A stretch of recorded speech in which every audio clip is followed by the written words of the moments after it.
On Christmas night, beneath the chandelier of Silver Pine Ridge Resort, Erin Wright stood with one twin crying against her shoulder and the other trembling in the stroller. George Callahan saw her. So did his mother. So did his sister. So did the guests waiting beside the grand Christmas tree. But George walked past his wife as if exhaustion had made her embarrassing, as if his own children were an inconvenience. He went straight to Madison. Blake touched the small of her back and smiled for the room. Erin said nothing. She only adjusted Grace's blanket, steadied Oliver's stroller, and glanced once toward the black glass dome of the security camera above them. No one in the lobby knew the resort chain belonged to her. Before we continue, tell us where you're watching from and what time it is there. And if you believe quiet dignity still matters, when people mistake kindness for weakness, subscribe so you don't miss the next story. The road into Aspen was white before the resort appeared. Snow pressed softly against the windshield of the black SUV, blurring the pine trees into tall shadows on both sides of the mountain road. Inside the vehicle, the heater hummed. Two babies shifted in their car seats, and Erin Wright sat between the life she had chosen and the life she had stopped explaining. Oliver Callahan had been restless since the airport. At 10 months old, he already disliked unfamiliar places. His small fists opened and closed over the edge of his blanket, and every few minutes he released a tired sound that was not quite a cry, but close enough to warn Erin that a full one was coming. Beside him, Grace slept with her cheek turned toward the window. She was smaller than Oliver, quieter, born 4 minutes after him, and 2 weeks earlier than the doctors had wanted. Erin had learned the difference between ordinary worry and maternal watchfulness during those first nights in the hospital, when every tiny breath seemed to ask permission from the world. George Callahan sat in the front passenger seat, looking down at his phone. He had not turned around for nearly 20 minutes. "We're almost there," Erin said softly, not to George, but to the babies. George gave a short laugh without looking up. "Thank God," he muttered. "I forgot how much equipment comes with 2 infants." There were 2 diaper bags in the back, a folded double stroller, a small insulated bag for bottles, a medicine pouch, extra blankets, baby wipes, sleep sacks, formula pacifiers, and the stuffed rabbit Grace refused to sleep without. To George, it looked excessive. To Erin, it looked like survival. She adjusted Oliver's blanket and said nothing. That was something people often misunderstood about Erin Wright. Her silence was not emptiness. It was order. She noticed first. She decided later. When the SUV curved past a stone wall wrapped in garlands, Silver Pine Ridge Resort came into view. It stood against the mountain like something built for old money and quiet winters. Warm gold light spilled from arched windows. Wreaths hung from every balcony. A 20-foot Christmas tree glowed behind the glass doors of the main lobby, and uniformed attendants moved through the falling snow with practiced calm. George finally looked up. "There it is," he said, and his voice changed. It became brighter, smoother, the voice he used when he wanted to be admired. The driver pulled beneath the covered entrance. Before Erin could unbuckle, George opened his door and stepped out, straightening his coat as if cameras had been waiting for him. A bellman approached with a polite smile. "Welcome to Silver Pine Ridge." George nodded like a man arriving somewhere he owned. "Callahan," he said. "George Callahan. Presidential Family Suite." Erin heard the phrase and looked briefly at him. He had not told her he had upgraded the reservation. The bellman checked the tablet in his hand. For a moment, his expression shifted, not much. Only a slight pause. A recognition deeper than customer service. His eyes moved from George to Erin. "Of course," he said, softer now. "Mrs. Callahan. Miss Wright. Welcome." George did not notice the second name. He was already watching 2 attendants unload the luggage. Erin did notice. She always noticed when staff knew more than they were supposed to say. The glass doors opened and warmth rushed over them. The lobby smelled of cedar, cinnamon, polished wood, and expensive flowers. Guests in wool coats stood near the fireplace. Children posed for photographs beneath the Christmas tree. Somewhere near the lounge, a pianist played a slow version of Silent Night. It should have felt peaceful. Instead, Aaron felt Oliver's body stiffen as the sound and light overwhelmed him. "I've got him," she whispered. George glanced back.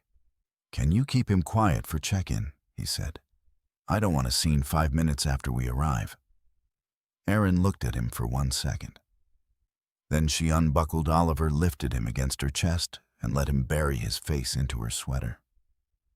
Grace stirred in her car seat, her small mouth trembling. George walked ahead to the reception desk.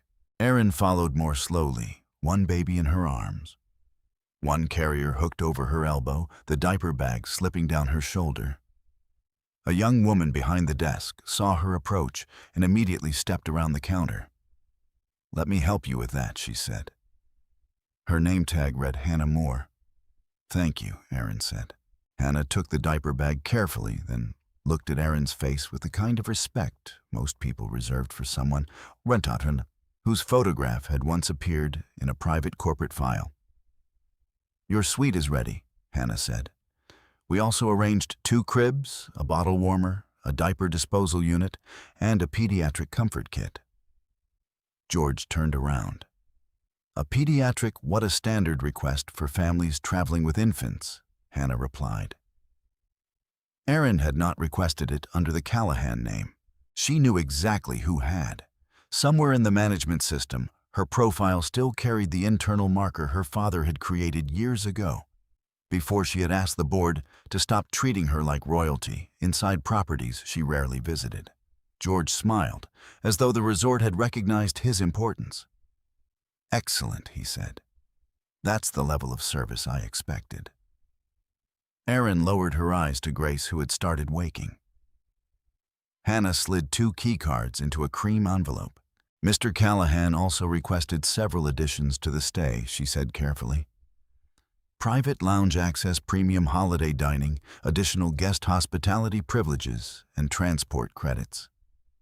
Aaron looked up. George's jaw tightened. "I was going to mention it," he said. When Aaron asked, "Don't start," he said under his breath. "It's Christmas." She did not start. She simply shifted Oliver higher on her shoulder and smiled faintly at Hannah. "Could you send itemized confirmations to the email on file?" Aaron asked. Hannah paused for half a beat. "The primary email, Miss Wright." "Yes," Aaron said. "The primary one." George looked annoyed. "It's just resort charges, Aaron." "I know."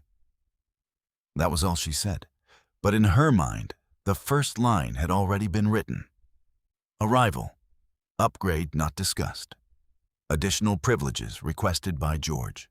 A manager in a dark suit appeared near the base of the staircase. He did not approach.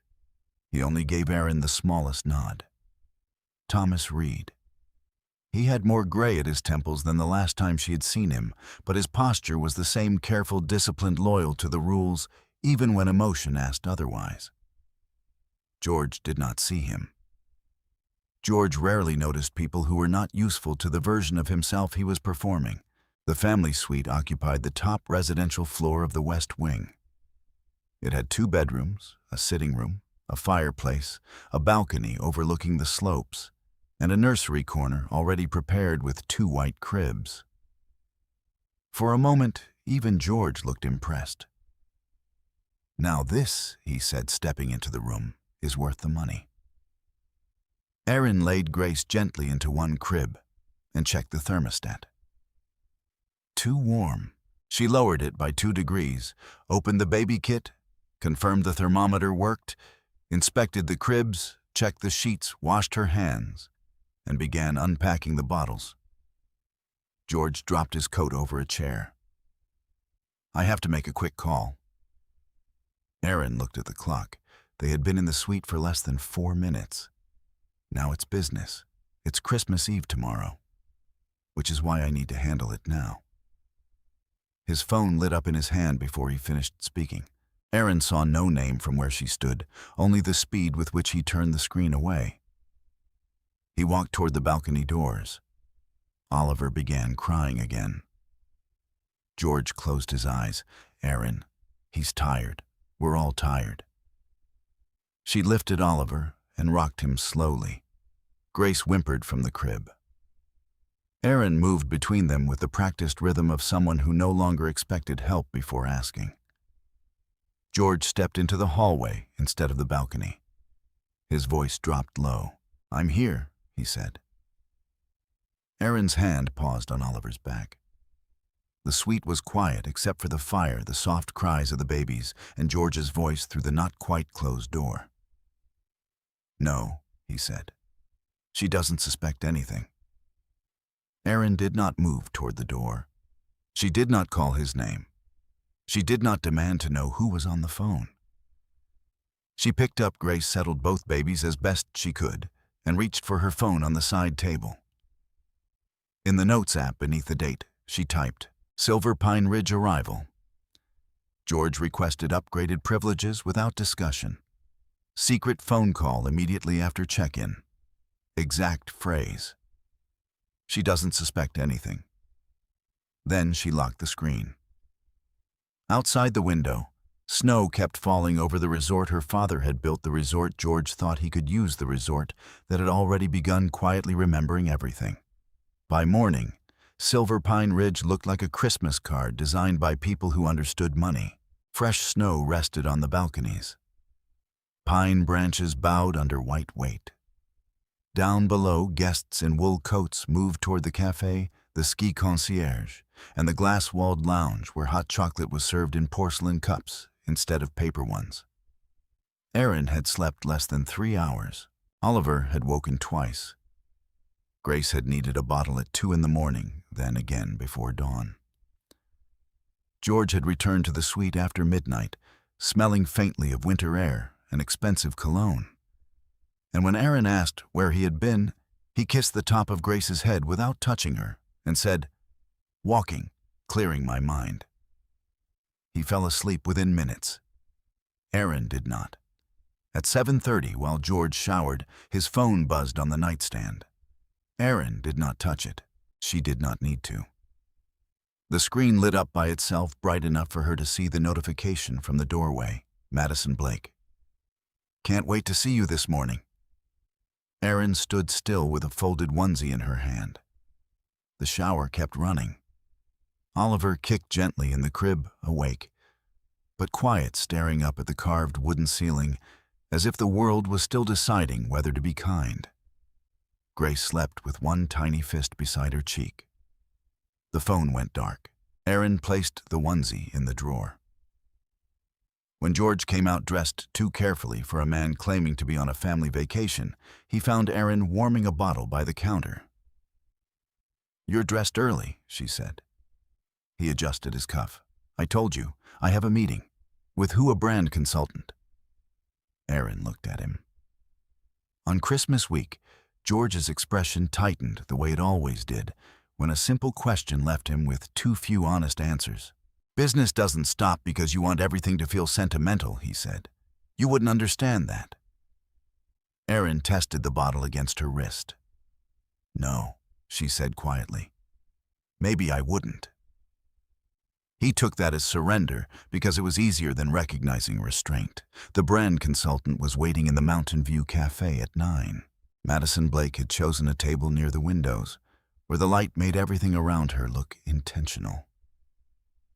She was 29, polished and aware of the effect of being seen. Her cream coat hung over the back of her chair. Her dark hair fell in loose waves over one shoulder. A gold bracelet flashed when she lifted her cup. George saw her before she saw him. His whole posture changed. The irritation he had carried in the suite disappeared. His shoulders relaxed. His mouth softened into a smile Aaron had not seen directed at her in months. Madison stood when he approached. "George," she said, not too loudly, but warmly enough that anyone nearby would understand there was history between them. He touched her arm. Not long. Not dramatically. Just enough. Erin saw it from the corridor beyond the cafe, where she had paused with Oliver strapped against her chest and Grace in the stroller. George did not look back. Madison did. Her eyes moved over Erin, over the baby carrier, the stroller, the diaper bag, the plain beige sweater with a faint milk stain near the cuff. Then Madison smiled small and private, like a woman confirming what she had been told. Erin continued walking. There were things a wife could confront and things she had to document first. By 10, George had not returned to the suite. By 10:15, Hannah Moore sent the itemized confirmations Erin had requested. Erin sat at the small dining table with Grace asleep beside her in the stroller and Oliver chewing the corner of a soft toy. She opened the email on her laptop. The first charges were ordinary. Family suite dining deposit, crib setup, holiday breakfast package. Then came the others. Premium floral arrangement delivered to room 812. Erin's suite was 904. Champagne service room 812. Private spa credit guest name Madison Blake. Transport credit Madison Blake. Access request executive lounge guest sponsor George Callahan. Billing classification family holiday hospitality. Erin read the list once. Then she read it again. Her face did not change. She downloaded the PDF and saved it into a folder she had created the night before. Christmas records. A few minutes later, there was a knock. A young server stood outside with a silver tray holding fresh towels, bottled water, and 2 small jars of baby-safe applesauce. "Compliments of the guest services team," he said. His name tag read, "Noah Price." "Thank you," Erin said. He hesitated. That hesitation told her he had seen something. "Is there anything else you need, Miss Wright? Not Mrs. Callahan, Miss Wright." Erin accepted the tray. "Were you assigned to the cafe this morning, Noah?" His eyes flickered, but he kept his voice professional. "Yes, ma'am. Mountain View Cafe. Did Mr. Callahan sign any charges there? I believe so. For Madison Blake." Noah swallowed. "I'm not sure what I'm allowed to discuss." "That's all right," Erin said gently. "I'm not asking you to discuss it. Just make sure the system records remain accurate." Relief crossed his face. "Yes, ma'am." After he left, Erin added his name to her notes. Noah Price, cafe witness, possible wine order and guest charge. At noon, George returned. He seemed lighter, almost pleased with himself, until he saw Erin closing her laptop. "You're still in the room?" he asked. "One of the babies needed to nap. They have cribs for that. They are in cribs." He ignored the answer. "I'm going to be tied up for part of the afternoon with Madison Blake." For the first time that day, she used the name. George stopped near the fireplace. His annoyance sharpened into performance. "Don't do that," he said. "Do what? Turn a professional connection into something ugly because you were overwhelmed." Erin lifted Oliver from the floor blanket before he could start fussing. "I asked a direct question. And I'm giving you a direct answer. Madison works in media strategy. I need someone like her if I'm going to move into bigger circles. Bigger circles than your wife and children." He looked toward the window, jaw working. "This is exactly why I don't tell you things." Erin almost smiled, but not with amusement. George mistook secrecy for sophistication. He believed withholding truth made him powerful. He did not understand that every hidden thing created a shadow, and shadows were easiest to trace when someone had patience. His phone buzzed. This time, he did not turn it fast enough. Madison Blake. "You promised this trip would change everything." Erin saw it. George saw that she saw it. For one breath, the room was silent. Then Grace began crying. George seized the distraction. "I don't have time for this," he said, and walked toward the door. Erin did not follow him.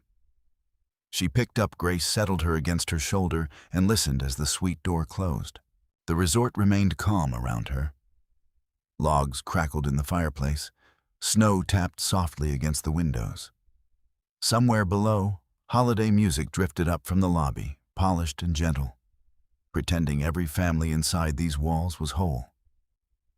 Erin opened her laptop again. She forwarded the itemized charges to a private email address under her own name. Then she attached the screenshot she had taken of Madison's message, the arrival note, and the record of George's unauthorized upgrades. In the subject line, she wrote Callahan holiday stay, documentation begins. She did not send it to George. She did not send it to Madison. She sent it to herself, to the place where memory could not be revised by apology later. That afternoon, George escorted Madison into the executive lounge on the 8th floor. Noah Price saw them. Hannah Moore saw the access request. The system recorded the room number, and Erin Wright, sitting quietly in a suite George believed he had secured, watched the first paper trail form beneath his feet. Christmas morning arrived, wrapped in perfect silence. Fresh snow softened every rooftop of Silver Pine Ridge Resort, and the mountains beyond Aspen glowed beneath the pale winter sun.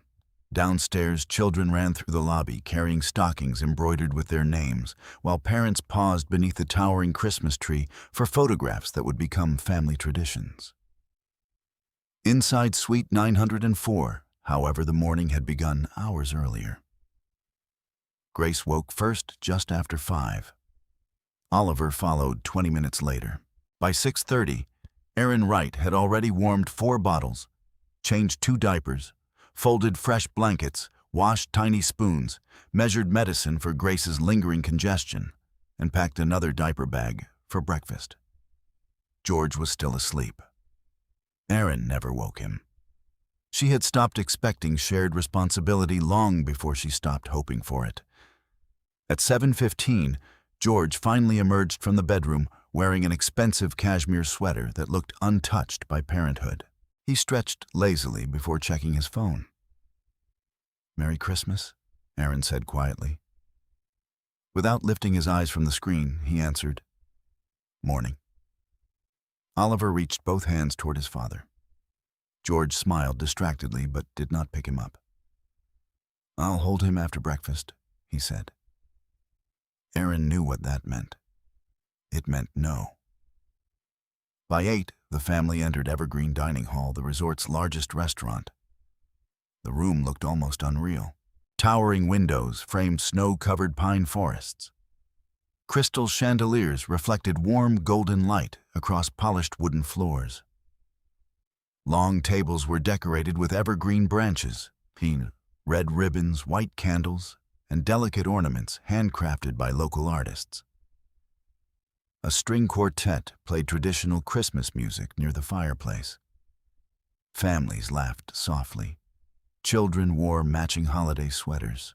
Servers carried trays filled with cinnamon pastries, roasted potatoes, smoked salmon, fresh fruit, and steaming coffee.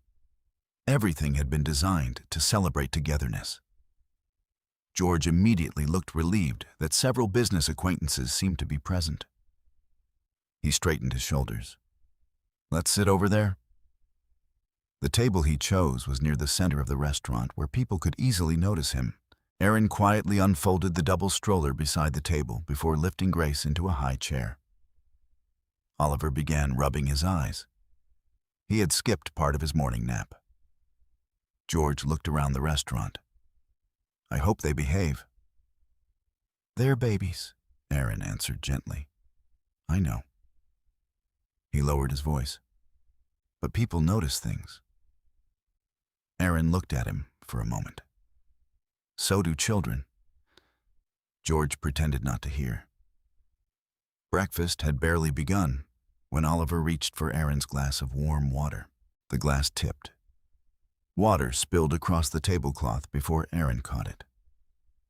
"I'm sorry," she whispered to the nearby server. "It's perfectly fine," the young woman replied warmly.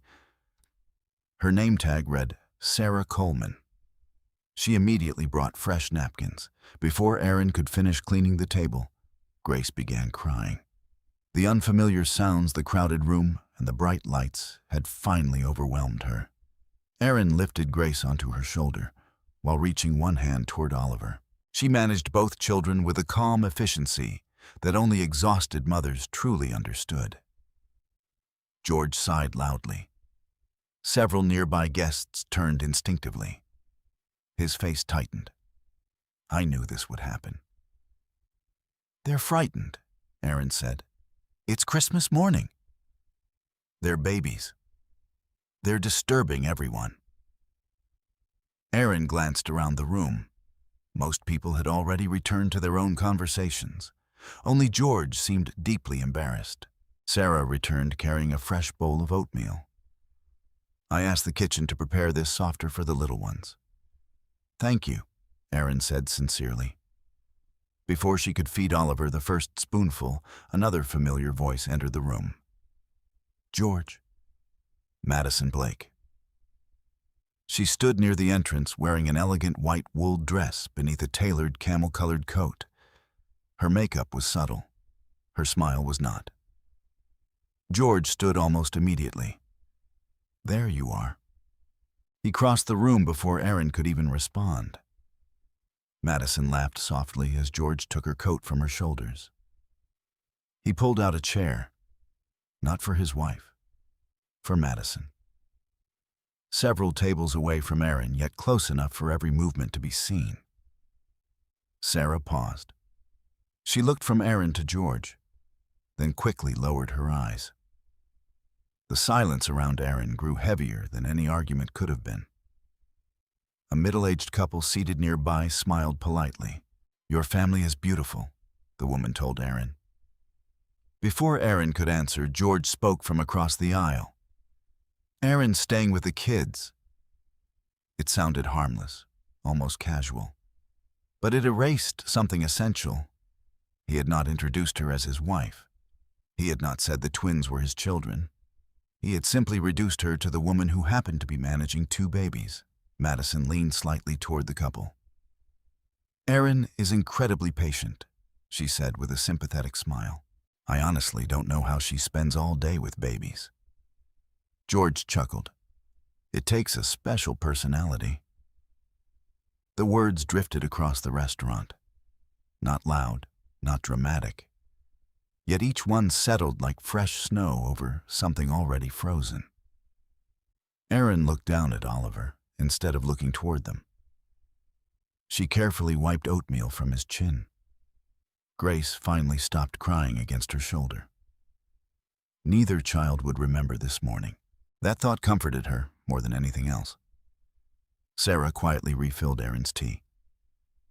I'm sorry about the delay, she whispered. There wasn't one. Sarah hesitated. If you need anything. I know. Erin smiled kindly. Thank you. Across the room, George ordered another specialty coffee. Madison admired the Christmas decorations. George pointed toward the mountain view while speaking animatedly. He looked happier than he had looked all week. The waiter brought them fresh pastries. George ordered another tasting plate, another premium coffee, fresh fruit, sparkling water. Everything went onto the same room account. Erin noticed the server entering the billing code into the handheld device. She memorized the time. 9:14 a.m. Another note for later. Oliver suddenly reached toward George from across the aisle. Dada. George heard him. He smiled awkwardly but remained seated. Madison gently touched George's arm. You should finish eating. George nodded. Oliver waited another few seconds before lowering his little hand. Erin kissed the top of his head. It's okay. She did not know whether she was speaking to Oliver or herself. The breakfast continued. George laughed. Madison smiled. Guests came and went. The quartet transitioned into another Christmas hymn. Everything appeared perfectly civilized. That was what made moments like these so dangerous. Cruelty rarely announced itself loudly. Sometimes it simply repeated small choices until humiliation became routine. When breakfast finally ended, George returned to Aaron's table. "You could have handled that better." Aaron looked up. "What exactly?" "The crying. They're 10 months old. You know what I mean." "No." He leaned closer. "It makes me look unprofessional when clients see chaos." For several seconds, Aaron simply watched him. There had been a time when George worried about whether she had slept, whether she had eaten, whether the babies were healthy. Now he worried about appearances. She wondered when that change had truly happened. Perhaps not suddenly. Perhaps one small decision at a time. Like this breakfast. Like every breakfast before it. Sarah arrived with the receipt folder for signature. George signed without reading. Another timestamp. Another digital record. Another piece of paper that remembered more honestly than people did. As they walked back toward the elevators, Madison called after George. "I'll see you this afternoon?" George smiled. "Definitely." He did not notice Aaron looking toward the ceiling. A black security camera overlooked the corridor connecting the restaurant to the main lobby. Its quiet lens had watched every greeting, every chair George pulled out, every unnecessary touch, every deliberate choice. Back inside Suite 904, Aaron settled Oliver and Grace for their nap. The room finally became silent. She washed the bottles, folded the blankets, placed the baby monitor beside the crib. Only then did she sit at the small writing desk near the window. She opened the notes application on her phone. Without emotion, she typed "Christmas breakfast, Evergreen Dining Hall." George seated himself with Madison Blake. Publicly introduced me only as someone with the kids. Premium food and beverages charged to family account. Multiple witnesses present. Sarah Coleman. Restaurant guests, dining staff. Digital payment record. Approximate time 8:45, 9:30 a.m. She read the words once, saved the note, closed the phone. Outside, snow continued falling over Silver Pine Ridge Resort. Inside, the marriage, everyone believed was quietly fading, had already begun preserving its own evidence. By the afternoon of Christmas Day, Silver Pine Ridge Resort had settled into the comfortable rhythm of a luxury holiday. Children laughed as they built snowmen outside the West Terrace. Couples wrapped in cashmere scarves wandered through decorated gardens. The scent of roasted chestnuts drifted from outdoor fireplaces, mixing with the crisp mountain air that made Aspen feel untouched by the ordinary world. To every guest, the resort appeared effortless. Very few people understood how much discipline was required to make effortless look real. Aaron Wright understood. She had grown up watching it happen. While Oliver and Grace slept after lunch, she stood alone on the suite balcony with a mug of untouched tea cooling between her hands. The mountains stretched endlessly before her, their peaks hidden beneath fresh clouds. The view reminded her of another winter nearly 15 years earlier.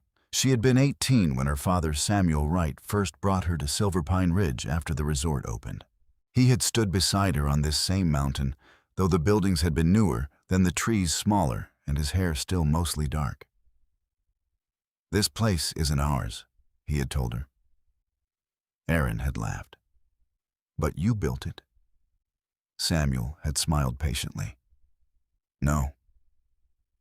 He had looked toward the employees clearing snow from the walkways. "It belongs to every family that trusts us with their memories. We only protect it." She had never forgotten those words.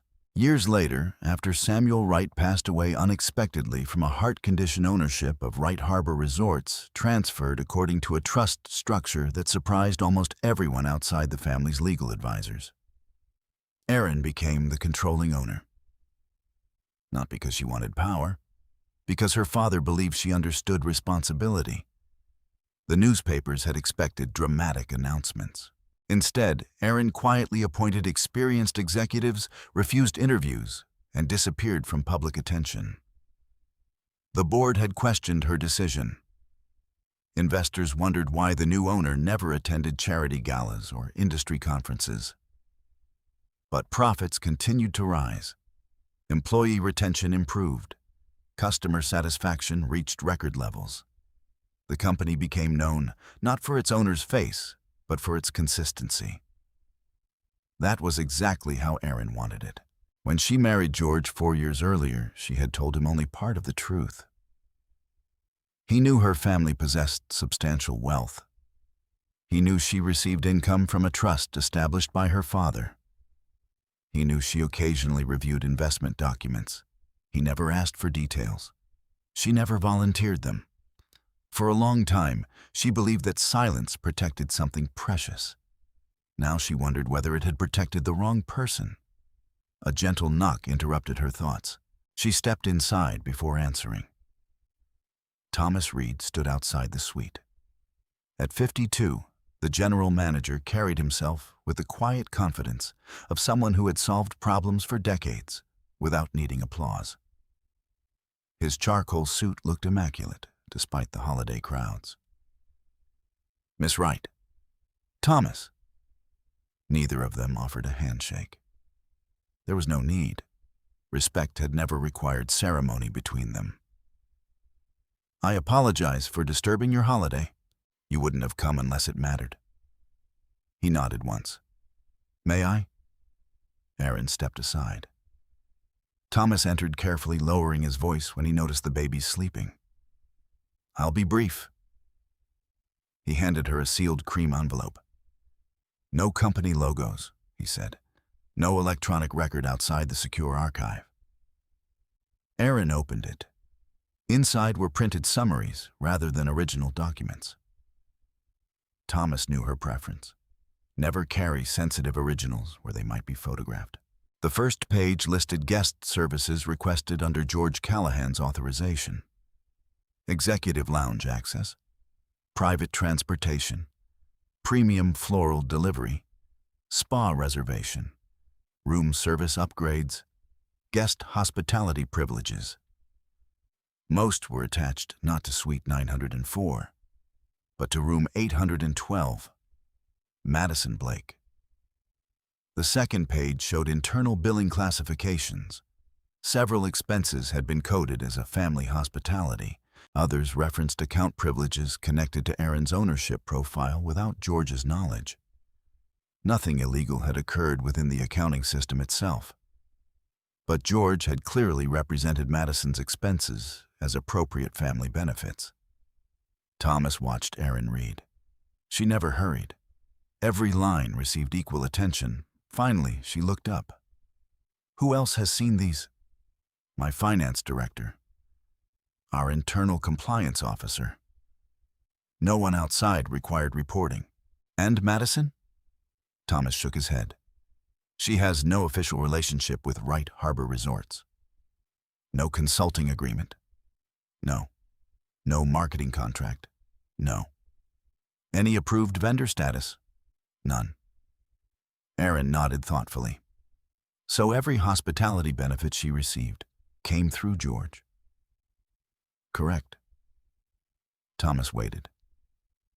He had known Erin long enough to understand that silence often meant she was arranging facts into order. "I have another concern," he said. Erin folded the papers neatly. "Go on." "One of our concierge staff overheard Mr. Callahan telling Miss Blake that he had influence with resort ownership." Thomas chose each word carefully. He implied he could open opportunities through personal relationships. Erin almost smiled.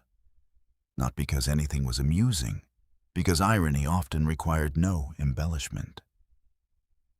"What exactly did he say?" Thomas consulted a small notebook. "I know the people who matter here." He looked back at her.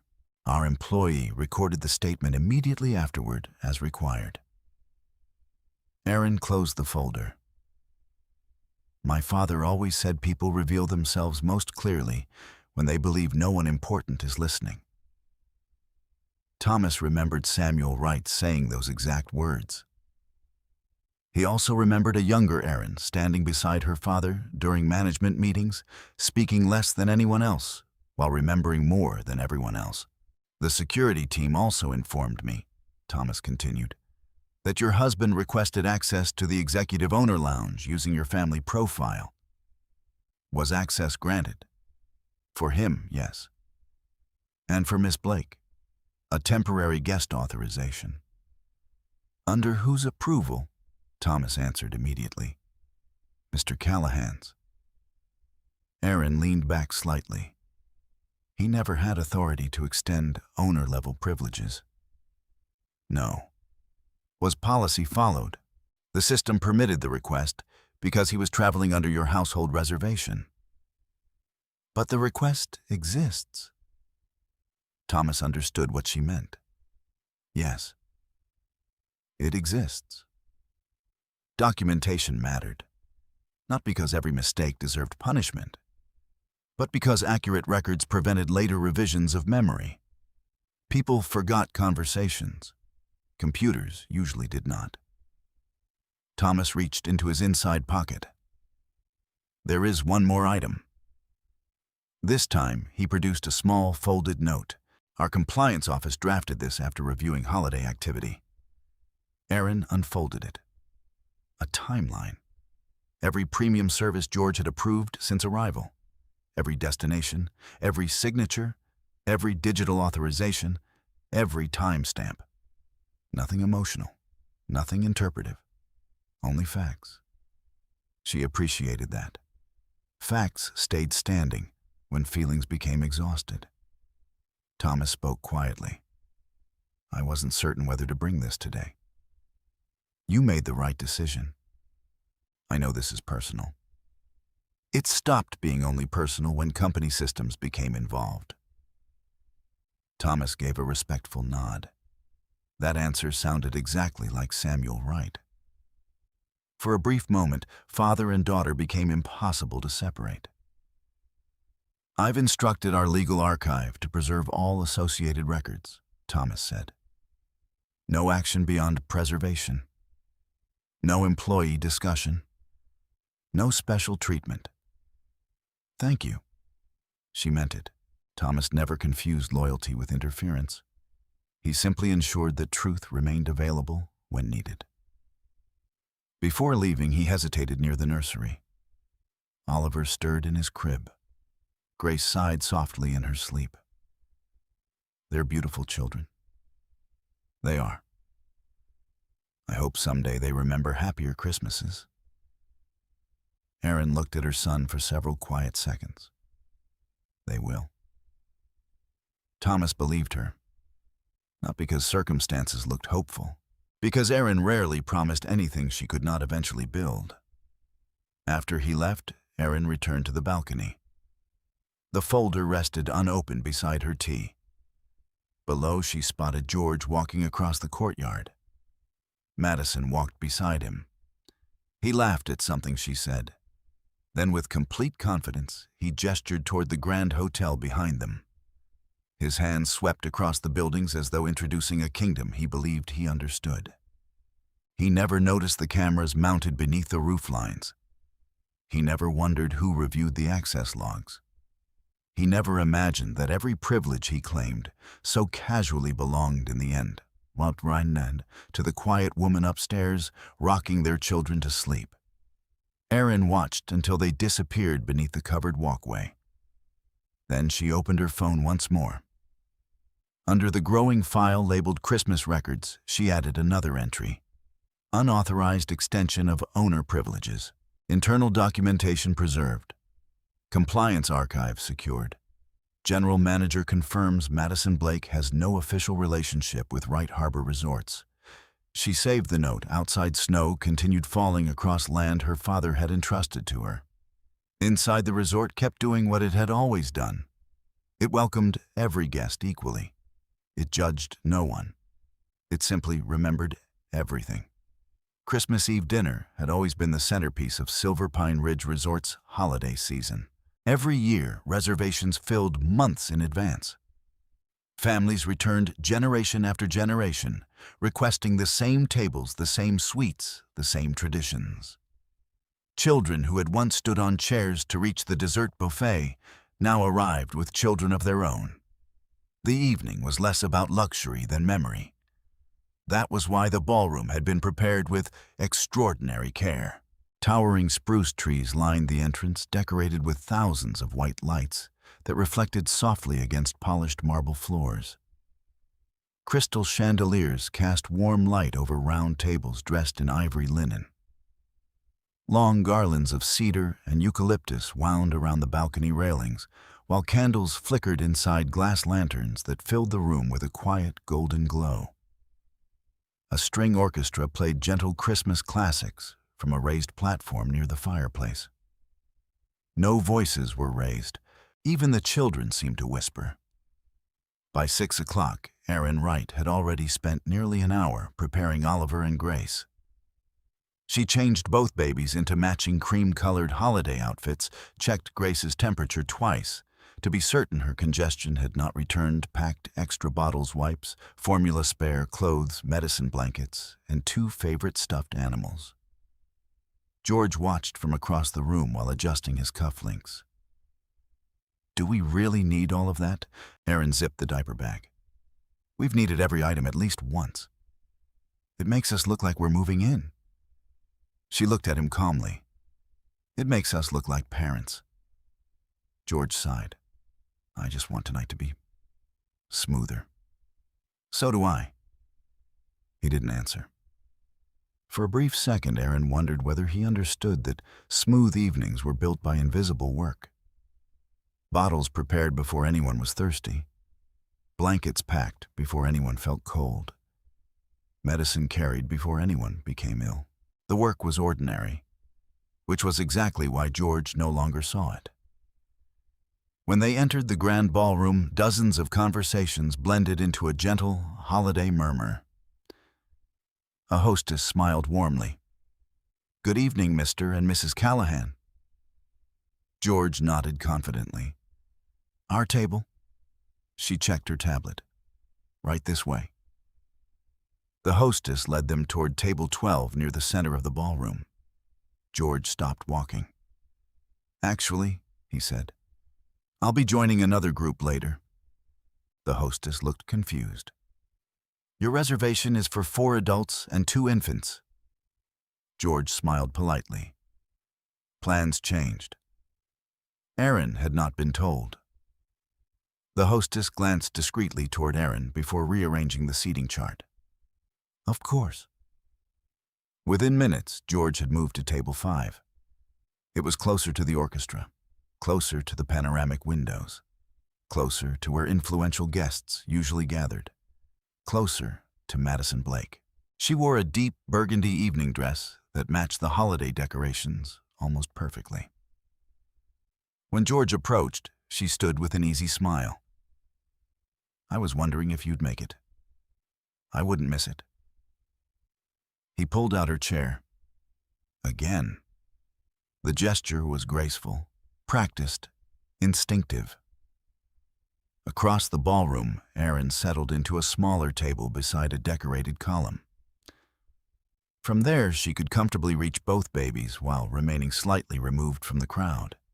She preferred it, or at least she allowed everyone else to believe she did. Oliver reached immediately for his bottle. Grace yawned against Erin's shoulder. A young server approached. My name is Leah Grantley. I'll be taking care of your table this evening. Erin smiled. Thank you. Leah looked barely 23. Kind eyes, professional posture. The sort of employee Samuel Wright had always insisted deserved respect, regardless of position. If the babies become overwhelmed, Leah said quietly, there's a family lounge just outside the ballroom.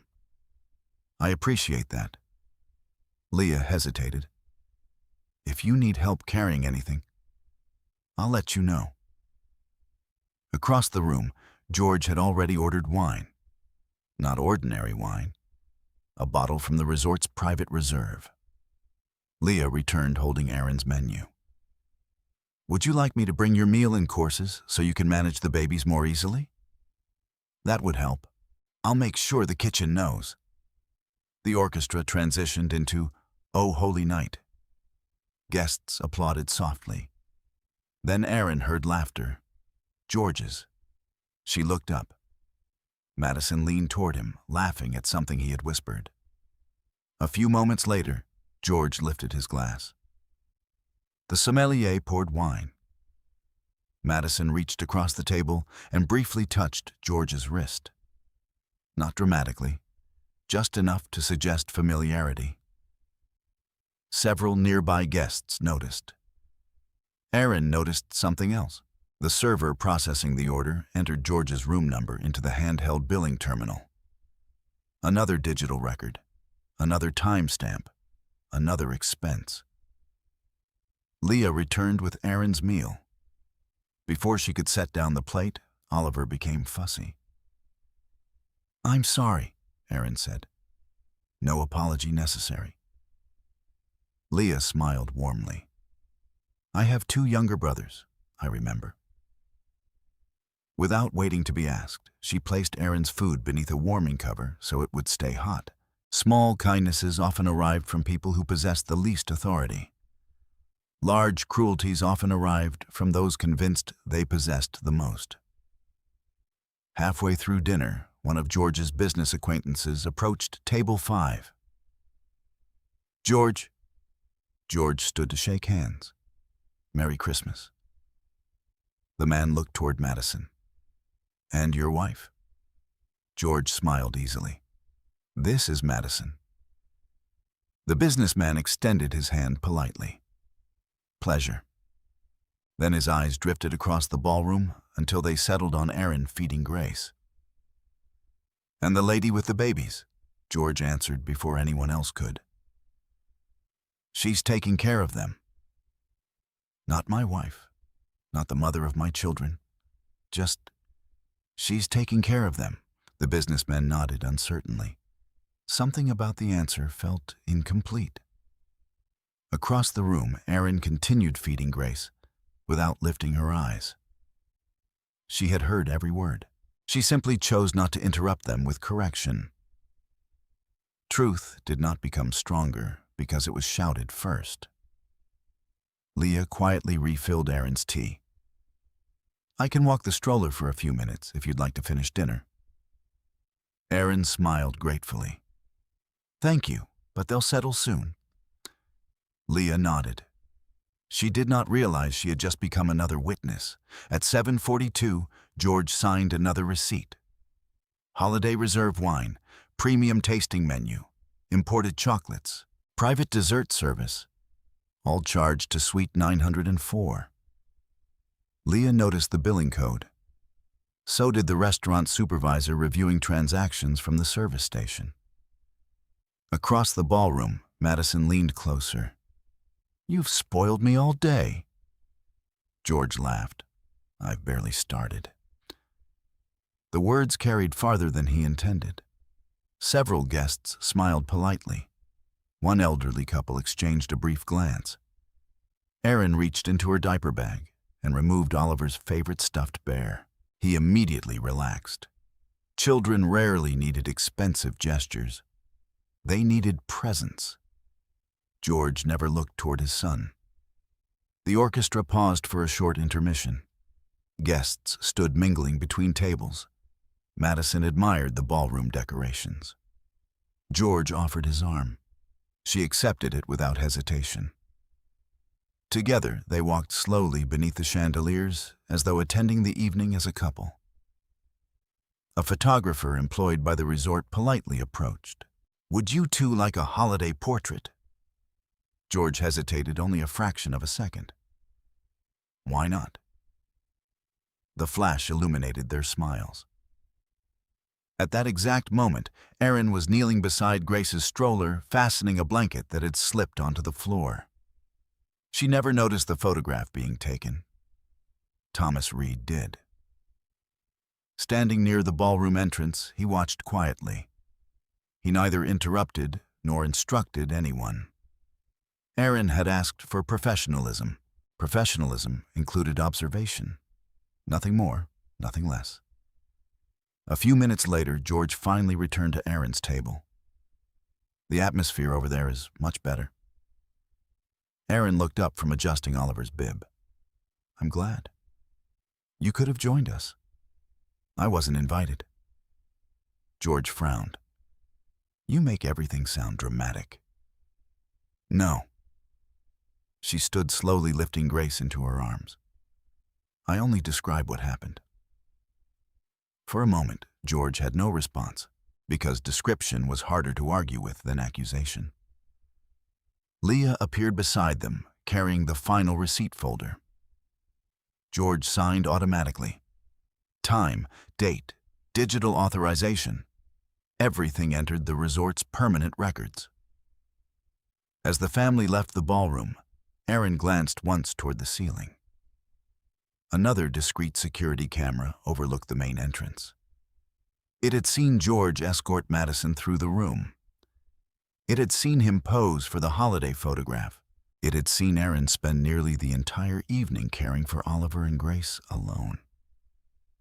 The camera did not choose sides. It simply recorded. And somewhere within Silver Pine Ridge Resort, another quiet piece of Christmas had just become impossible to erase. The resort grew quieter after the Christmas Eve gala. By midnight, the orchestra had packed away their instruments. The ballroom lights dimmed to a warm glow reserved for late-night conversations.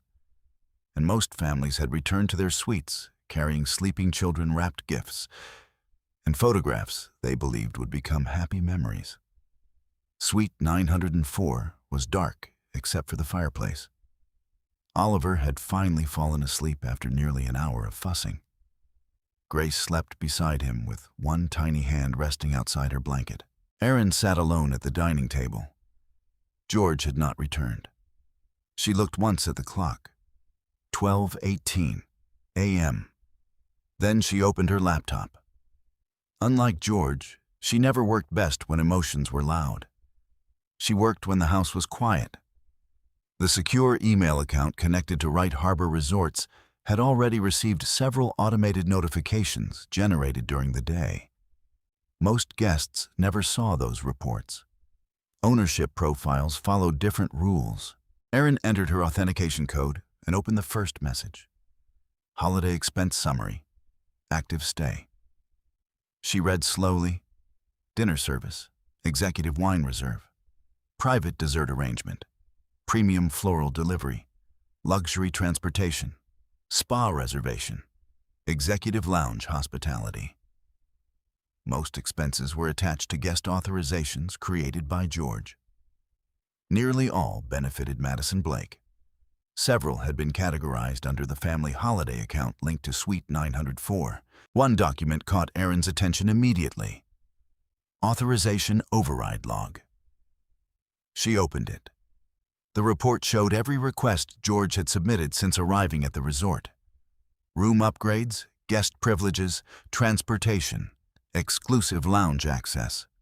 Each authorization contained the exact time the employee who processed it, the billing destination, and the digital confirmation attached to George's guest profile.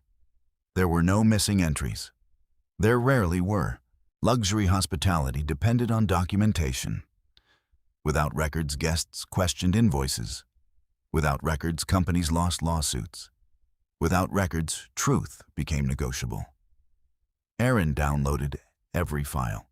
She created a new folder, financial misuse, then another, holiday timeline, then another, supporting documents. She named every file according to date and time, not because she expected to need them all, because organization prevented confusion later. Her father had taught her that the strongest evidence often looks surprisingly ordinary. A receipt, a timestamp, a digital signature, a confirmation email. Nothing dramatic, everything reliable. At 12:41 a.m., another email arrived. From Thomas Reed. Subject compliance notification. The message was brief. As requested, documentation has been preserved without operational intervention. Guest activity involving non-family benefit classifications has been archived under internal compliance protocol. No further action taken. Thomas never included opinions. Only facts. Erin appreciated that. She saved the email. Then she reached for her phone. There was one call she had delayed long enough. Caroline Bennett answered after the second ring. "I thought you might call tonight." Her voice sounded alert despite the late hour. "You were awake. I've worked with you long enough to know Christmas wasn't going well." Erin looked toward the nursery corner. "It became more complicated today. I imagined it might." There was no need for dramatic introductions. Caroline had represented the Wright family for over 12 years. She had handled trust matters after Samuel Wright's death. She had negotiated acquisitions worth hundreds of millions of dollars without ever raising her voice. She believed calm preparation defeated emotional reaction almost every time. "Tell me what happened," Caroline said. Erin began at the beginning. She described George's unexplained upgrades, Madison's arrival, breakfast, the ballroom, the billing records, the executive privileges, the preserved compliance files. She never exaggerated. She never guessed. Whenever something had not been personally witnessed, she said so. Caroline listened without interrupting. Only after Erin finished did she begin asking questions. "Did George use company funds?" "No." "Did he use family-linked hospitality privileges?" "Yes." "Documented every authorization." "Good." Caroline paused briefly. "Any confrontation?" "No." "Threats?" "No." "Physical aggression?" "No." "Children present during public incidents?" "Yes." Caroline made notes. "The documentation is becoming significant." Erin remained silent. "More importantly," Caroline continued, "your responses have remained appropriate. I wasn't trying to build a legal case." "I know. But you've been preserving facts." Erin looked at the laptop. "Is that enough?" "Not yet." Caroline's answer came immediately. "You still need patterns." "What kind?" "Financial behavior, witness consistency, child care responsibility, communication records, public conduct." She paused. "And Erin..." "Yes. Do not collect evidence illegally." "I won't. No recording private conversations. No accessing devices that aren't yours. No hidden microphones. No entering rooms without permission." "I understand." "Use what already exists. Emails, bank records, authorized financial access, public surveillance retained under company policy, witnesses, your own written timeline. The law respects patience." Samuel Wright had once said almost the same thing. For a moment, Erin wondered whether wisdom simply sounded similar, regardless of who spoke it. Caroline continued. "Start another document. What should I call it?" "Child care log." Erin opened a blank file immediately. "What goes in it?" "Everything. Feedings, medication, sleep schedules. Who responds during the night? Who changes diapers? Who attends medical concerns? Nothing emotional.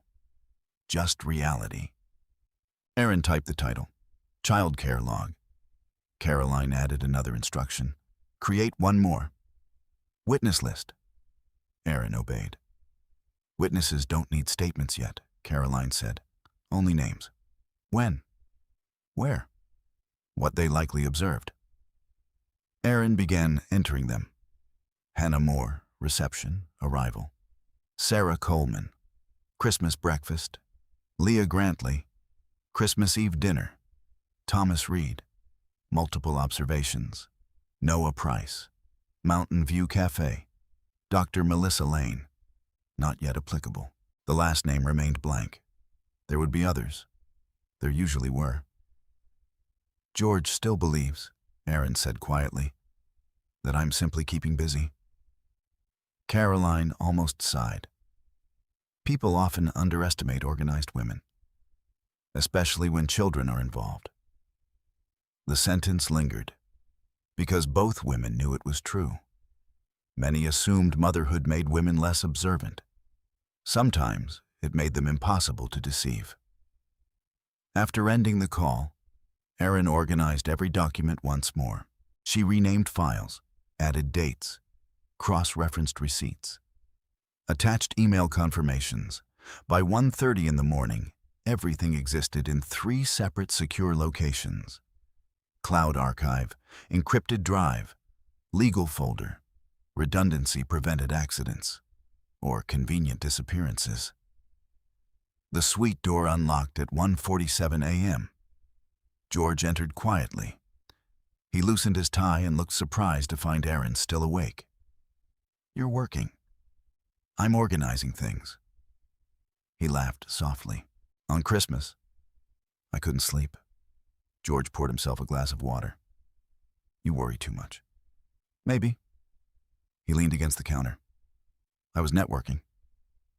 Aaron nodded once. "I assumed. It could help us." Us.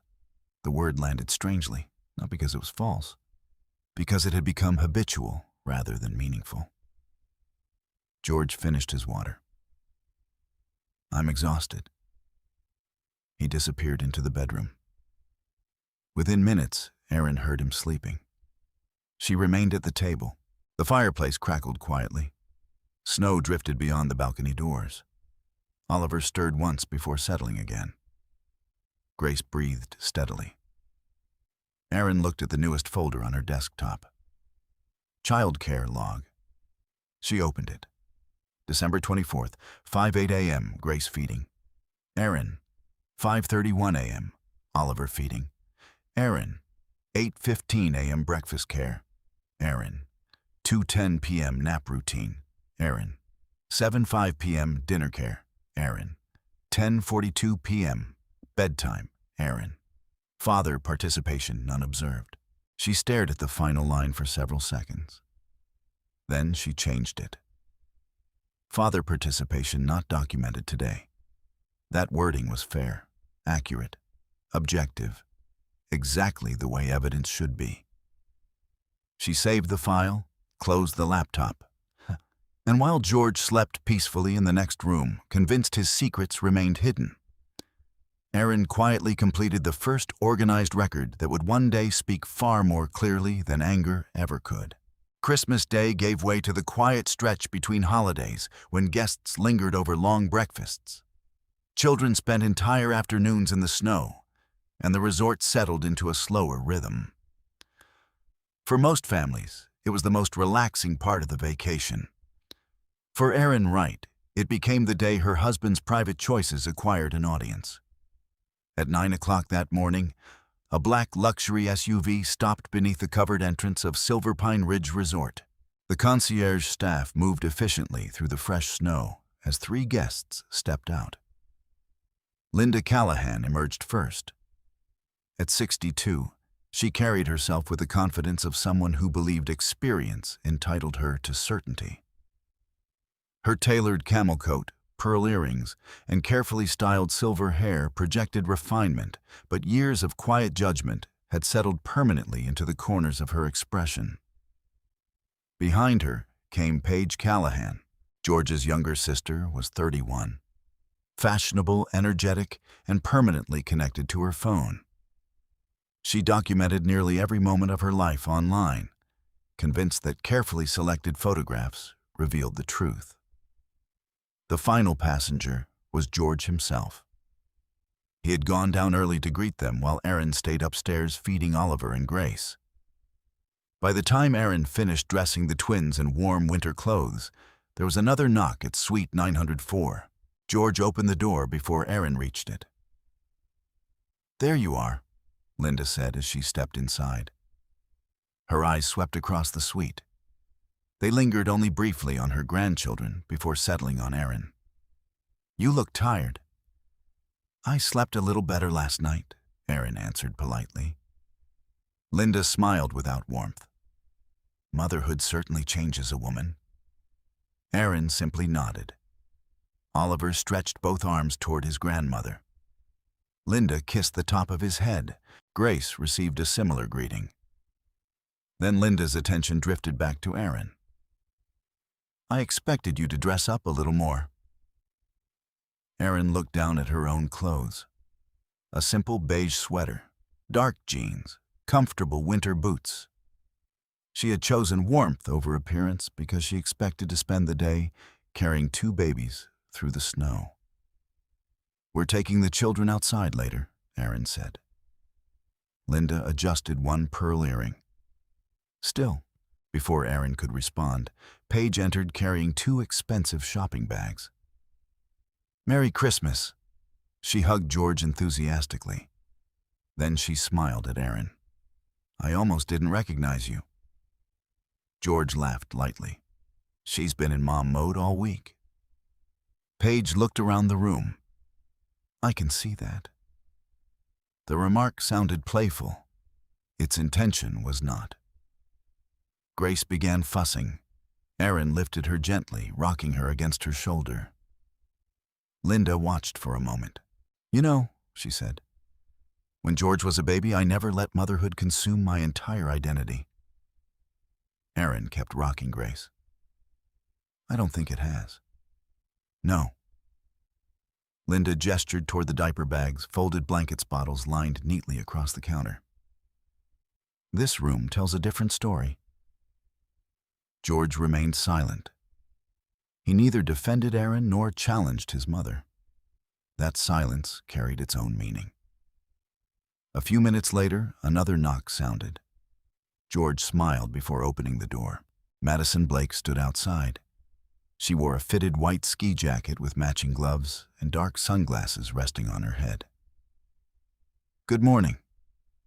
Linda's face brightened immediately. You must be Madison. Madison extended her hand gracefully. It's wonderful to finally meet you. George made the introductions with surprising ease. Mom Paige, this is Madison Blake, our communications consultant. The title sounded increasingly rehearsed. Linda welcomed Madison inside without hesitation. Within minutes, the conversation flowed naturally between them. Madison complimented Linda's coat. She praised Paige's social media photography. She laughed at George's stories. She asked thoughtful questions about their family traditions. Erin listened while fastening Oliver's boots. No one asked about hers. Eventually, Linda turned toward Madison. So, what exactly do you do? I help companies improve their public image. That sounds fascinating. George smiled proudly. She's one of the best. Paige nodded enthusiastically. I can tell. Then she glanced toward Erin. You two couldn't be more different. The sentence lingered awkwardly. Madison lowered her eyes modestly. Oh, I'm sure, Linda interrupted. No, Paige is right. She looked directly at George. A man in your position benefits from people who understand presentation. George laughed quietly. I've learned that. Erin finished adjusting Oliver's coat. Neither child understood the conversation happening above their heads. She was grateful for that. Around noon, the group decided to visit the outdoor skating terrace and holiday market. George turned toward Erin. You'll probably want to stay inside with the babies. I can manage outside. They'll get cold. I packed everything they need. Linda stepped forward. Honestly, Erin, you've already done enough carrying. The babies should rest. George nodded. We'll only be an hour. Erin understood what was happening. They were not protecting Oliver and Grace from the weather. They were protecting the appearance of their outing. Madison standing beside George looked simpler if Erin remained behind. I'll stay, Erin said quietly. George smiled with visible relief. Perfect. The four of them left together. From the window, Aaron watched George walking through falling snow. Madison walked beside him. Linda and Paige followed several steps behind. To anyone passing by, they looked like a comfortable family celebrating Christmas. Oliver touched the glass with one tiny hand. Aaron kissed the top of his head. They'll be back soon. She was no longer certain whether she believed it. An hour later, her phone vibrated. A social media notification. Paige had uploaded new holiday photographs. Aaron opened them. Picture 1. George and Madison smiling beneath the resort Christmas tree. Picture 2. Linda and Madison holding mugs of hot chocolate. Picture 3. George helping Madison lace ice skates. Picture 4. A group photo. George, Linda, Paige, Madison. No Aaron, no Oliver, no Grace. The caption read, "Perfect Christmas with the people who make the holidays special." Aaron stared at the screen. Then she quietly captured screenshots. Timestamp visible, account name visible, caption preserved.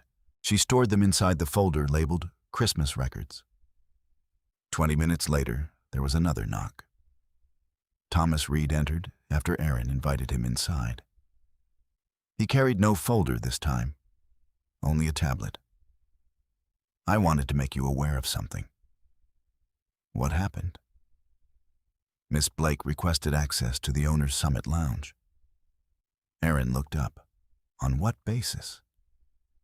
Mr. Callahan informed guest services that she was accompanying him under family authorization. And Thomas remained professionally neutral. "The request reached my office because owner-level access requires additional review." Aaron thought for a moment. "Was she admitted?" "Not yet." "Good." Thomas waited. "What would you like us to do?" "Apply the policy exactly as written. No exceptions. If she qualifies independently, admit her. If she doesn't, we politely decline. No explanations beyond policy." Thomas nodded. "As you wish." He started toward the door before pausing. "There is one more thing." "Yes." "Our reservation system recorded Mr. Callahan, stating he had approval through ownership." Aaron almost smiled. "He believes that." Thomas understood the difference. Belief was not authority. Documentation was. After he left, Aaron sat beside the fireplace while Oliver crawled across the rug toward Grace. The twins laughed together over a wooden toy reindeer provided by the resort. Simple joy, completely unaware of adult vanity. Aaron watched them quietly. Her phone buzzed again. Another photo from Paige. George and Madison standing together beneath falling snow. The comments below already included strangers, assuming they were a couple. George had not corrected anyone. Neither had Madison.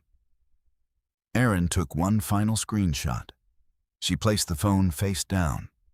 Then she opened her notebook and wrote "Family gathering, public exclusion, social media representation inconsistent with reality. Owner-level access requested under false assumption. Evidence preserved." Outside, the bells of the resort chapel rang softly across the mountain. Inside, Silver Pine Ridge continued welcoming every guest with the same quiet hospitality. It could not decide how people treated one another. But like every well-managed institution, it kept careful records of every request, every authorization, and every decision. And those records, unlike memory, had no reason to choose sides. The day after Christmas arrived, beneath a sky the color of brushed steel. A winter storm had rolled quietly over the mountains during the night, leaving another layer of fresh snow across Silver Pine Ridge Resort. Guests lingered inside longer than usual, gathering around fireplaces, reading books in the lounge, or watching children decorate gingerbread houses under the supervision of the resort's holiday staff. The weather forecast promised colder temperatures before sunset. Aaron noticed the change before anyone else. Oliver woke unusually quiet. Normally, he greeted the morning by reaching toward the side of his crib, eager to be picked up. Instead, he remained curled beneath his blanket, rubbing sleepy eyes that looked heavier than they had the night before. Grace was warm. Not dangerously warm, just enough that Aaron reached instinctively for the digital thermometer she kept beside the changing table. 99.8 degrees. A mild fever. She checked again 5 minutes later. 100.1. Aaron made no assumptions. Infants often developed slight fevers after exhausting travel or disrupted sleep. Still, she wrote the temperature into her childcare log before preparing a bottle. By mid-morning, Grace refused half her feeding. Oliver began fussing whenever Aaron put him down. The twins had never been seriously ill, but mothers rarely waited for certainty before becoming careful. George had already left the suite. He had said he needed a quick meeting before breakfast. Aaron did not ask with whom. She already knew. At 11:30, Grace's fever reached 100.8. Not an emergency. Enough to monitor closely. Aaron called the resort's guest medical service. Within 15 minutes, a nurse returned her call. A physician was available downstairs in the family wellness office. Because of the weather, the doctor recommended bringing the babies directly rather than waiting for a room visit. Aaron agreed. She dressed both children in warm winter layers, packed medicine bottles, diapers, blankets, and their medical records. Then she reached for her phone. George answered on the 4th ring. "I'm busy." "Grace has a fever." A pause. "How high?" 100.8. "Didn't she have something like that yesterday?" "No. I need you downstairs. I'm in the middle of something." "So am I." Silence. Finally, George sighed. "I'll come when I can." The call ended. Aaron stared at the screen for a second before slipping the phone into her coat pocket. She lifted Grace into her arms, secured Oliver inside the stroller, and left the suite alone. The elevators opened directly into the main lobby. Holiday decorations still filled the enormous space. Children laughed near the Christmas tree. A pianist played gentle music beside the fireplace. Guests checked out at the reception desk, while others arrived carrying skis and wrapped gifts. Everything looked peaceful. Only Aaron noticed how heavy Grace had become against her shoulder. Thomas Reed spotted her immediately from the opposite side of the lobby. He crossed the room. "Miss Wright." "Good morning, Thomas." His eyes moved briefly toward Grace. "Is everything all right?" "Mild fever." "We're seeing the resort physician. I'll have someone clear the examination room." "Thank you." He reached toward the stroller. "May I help with Oliver?" Aaron shook her head gently. "I've got him." Thomas did not insist. He simply walked beside her until they reached the wellness office. Dr. Melissa Lane greeted them personally. She appeared to be in her early 40s, calm and reassuring in the way experienced pediatric physicians often were. "Let's take a look." The examination lasted nearly 20 minutes. Grace had a mild viral infection, nothing serious. Oliver showed similar early symptoms. Both babies needed fluids, rest, and observation. "No signs of anything dangerous," Dr. Lane concluded. "But if the fever rises tonight, call immediately." Aaron nodded. "Thank you." The doctor printed a brief treatment summary for the resort medical file and another copy for Aaron. As they stepped back into the lobby, Aaron glanced at the clock. 12:37 p.m. George had still not arrived. She called again. No answer. Another call, voicemail, a third, nothing. Instead of anger, Aaron felt something quieter. Recognition. She had already become accustomed to carrying responsibility alone. The realization hurt less than the expectation had. Oliver began crying. Grace stirred against her shoulder. Erin adjusted both children as best she could while pushing the stroller toward the elevators. Just before reaching them, laughter echoed from the executive lounge corridor. George emerged first. Madison walked beside him, carrying 2 shopping bags from the resort boutiques. Behind them came Linda and Paige. The 4 stopped the moment they saw Erin. George frowned. What happened? Erin looked at him steadily. The children were examined. You took them downstairs? Yes. Without waiting for me? I waited. George glanced around. Several guests had slowed their conversations. Not because anyone intended to intrude, simply because babies crying in a quiet lobby naturally drew attention. George lowered his voice sharply. You didn't have to bring them through the lobby. The doctor asked us to come. You could have handled it differently. Erin shifted Grace higher against her shoulder. I followed medical advice. Madison stepped forward, wearing an expression carefully balanced between sympathy and distance. Maybe everyone just needs a little rest. Her tone sounded kind. Her timing did not. George rubbed one hand across his forehead. You always make everything look like a crisis. Erin blinked. Grace whimpered softly. Oliver reached toward his father. Dada. George looked at his son, then toward the guests nearby, then back at Erin. Instead of lifting Oliver from the stroller, he spoke through clenched teeth. People are staring. They're looking because the babies are crying. They're looking because you're standing in the middle of the lobby. Linda approached. When George was little, mothers handled these things privately. Paige folded her arms. Social media is full of people who dramatize normal parenting. Erin listened. None of them had asked what the doctor said. None of them had asked whether Grace was feeling better. None of them had touched Oliver. Dr. Melissa Lane stepped quietly from the wellness office carrying the printed medical summary. Mrs. Callahan. She handed Erin the document.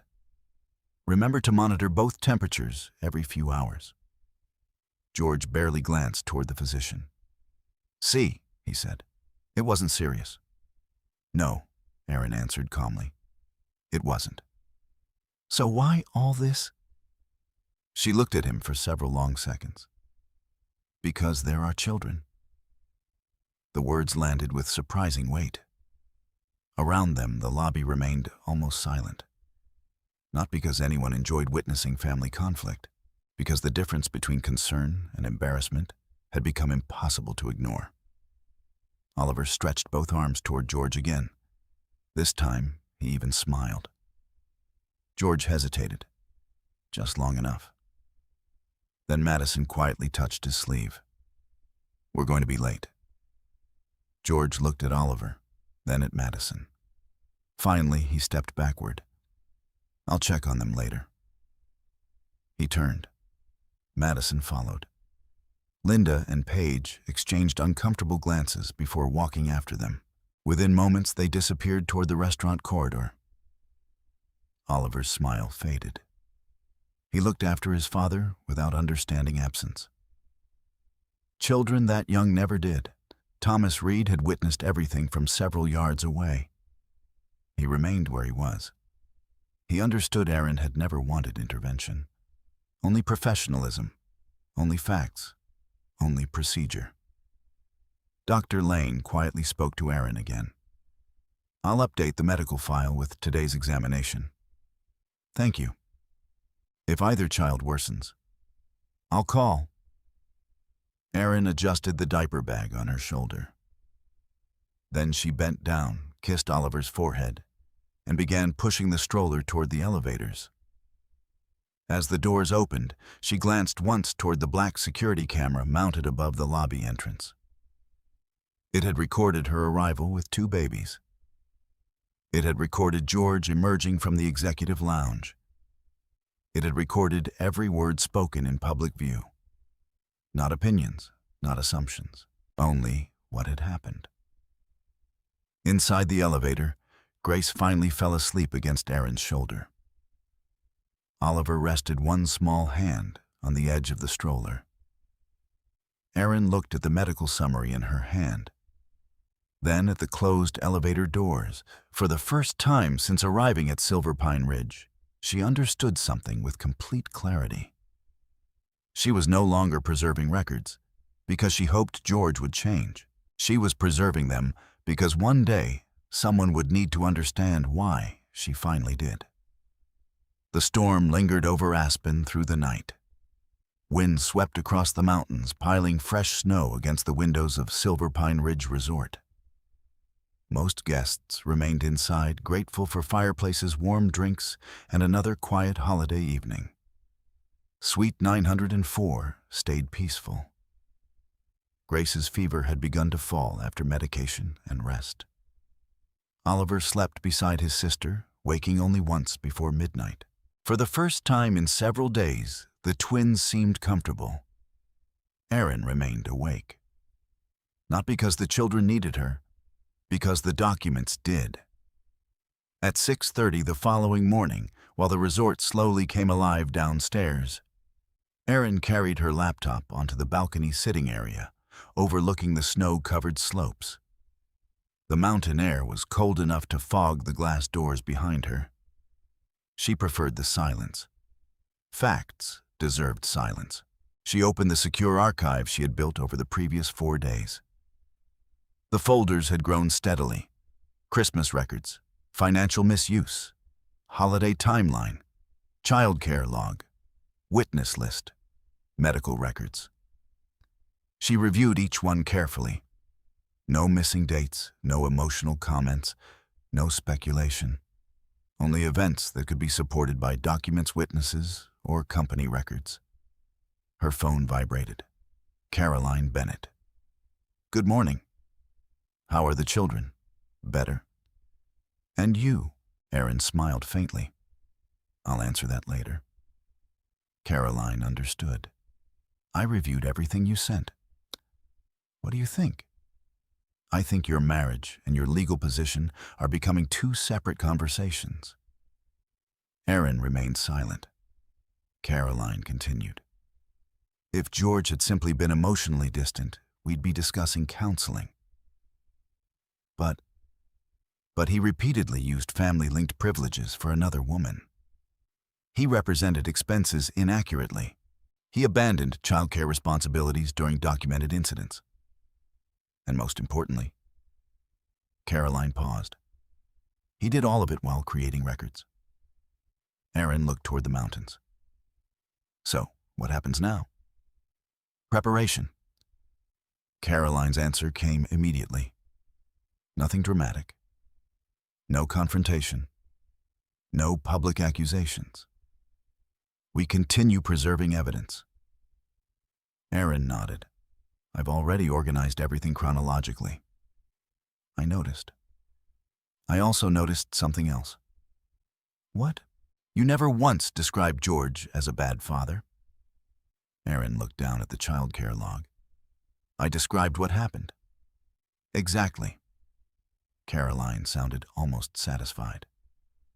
"Judges trust documentation more than conclusions. Continue writing only what you directly observe." "I will." "There are several additional documents I'd like." Aaron opened a new notebook. "I'm ready." "First, export complete account statements covering every charge linked to your family reservation." "Done." "Second, request certified billing records from the resort." "I can obtain those." "Third, medical summaries regarding both children." "Already scanned." "Fourth, a preservation request for surveillance footage from public areas." Aaron hesitated. "Can we request that now?" "Yes. Your ownership authority allows preservation, not review. Preservation. There is an important legal difference." Aaron wrote the distinction carefully. Preserve. Do not access. Anything else? Yes. The audio. The executive lounge, Caroline answered carefully.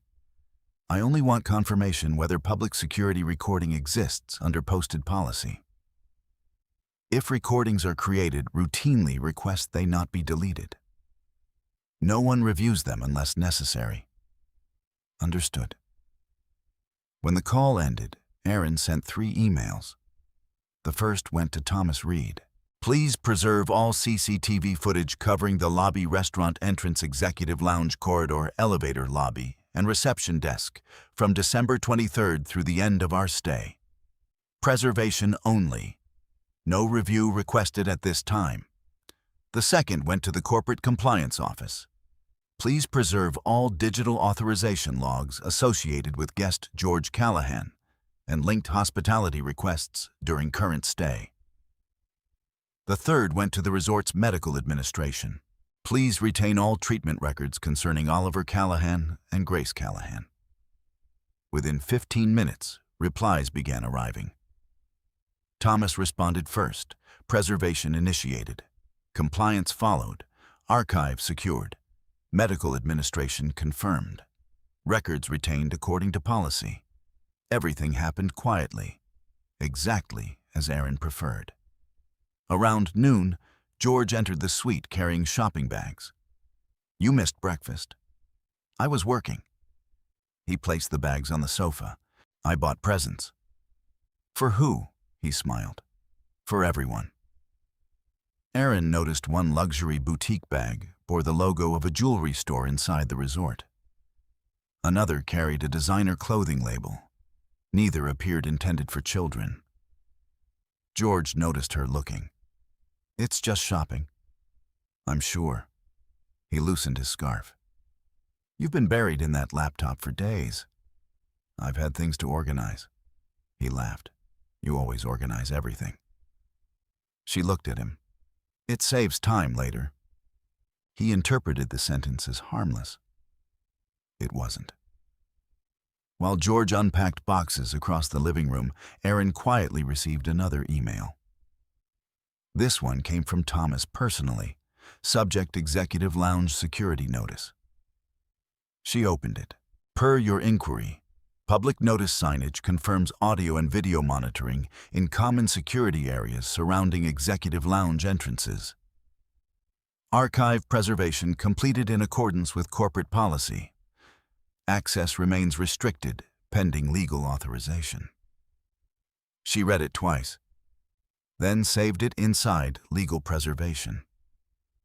George walked past, carrying gift boxes. What are you smiling at? I wasn't. You looked pleased. I finished some work. Good. He sounded relieved, as long as vacation isn't becoming stressful. Vacation. The word felt strangely disconnected from reality. Late that afternoon, George left again. I'm meeting Madison. The sentence escaped before he could correct himself. He stopped. I know what you mean. George searched her face for anger. He found none. You're taking this surprisingly well. Aaron closed her laptop. I don't think that's what I'm doing. He frowned. What does that mean? It means I'm paying attention. George laughed uncertainly. To what? She looked directly at him. Everything. He waited. She said nothing more. George eventually shrugged and left. After the suite door closed, Aaron reopened the laptop. A secure notification from Corporate Compliance had just arrived. Attached were certified financial statements showing every resort transaction processed under the Callahan reservation. Each transaction included time, employee identification, authorization method, billing classification, payment source, guest beneficiary. Nothing had disappeared. Nothing had been edited. Nothing had been corrected after the fact. The records formed a remarkably complete picture, not because anyone intended to investigate George, Because well-managed businesses documented ordinary operations. Caroline called again shortly after 5. I've reviewed the certified statements, and they're stronger than I expected. How? They establish a consistent pattern. Repeated expenditures. Repeated misclassification. Repeated benefit to the same individual. She paused. There is one more matter. Aaron listened carefully.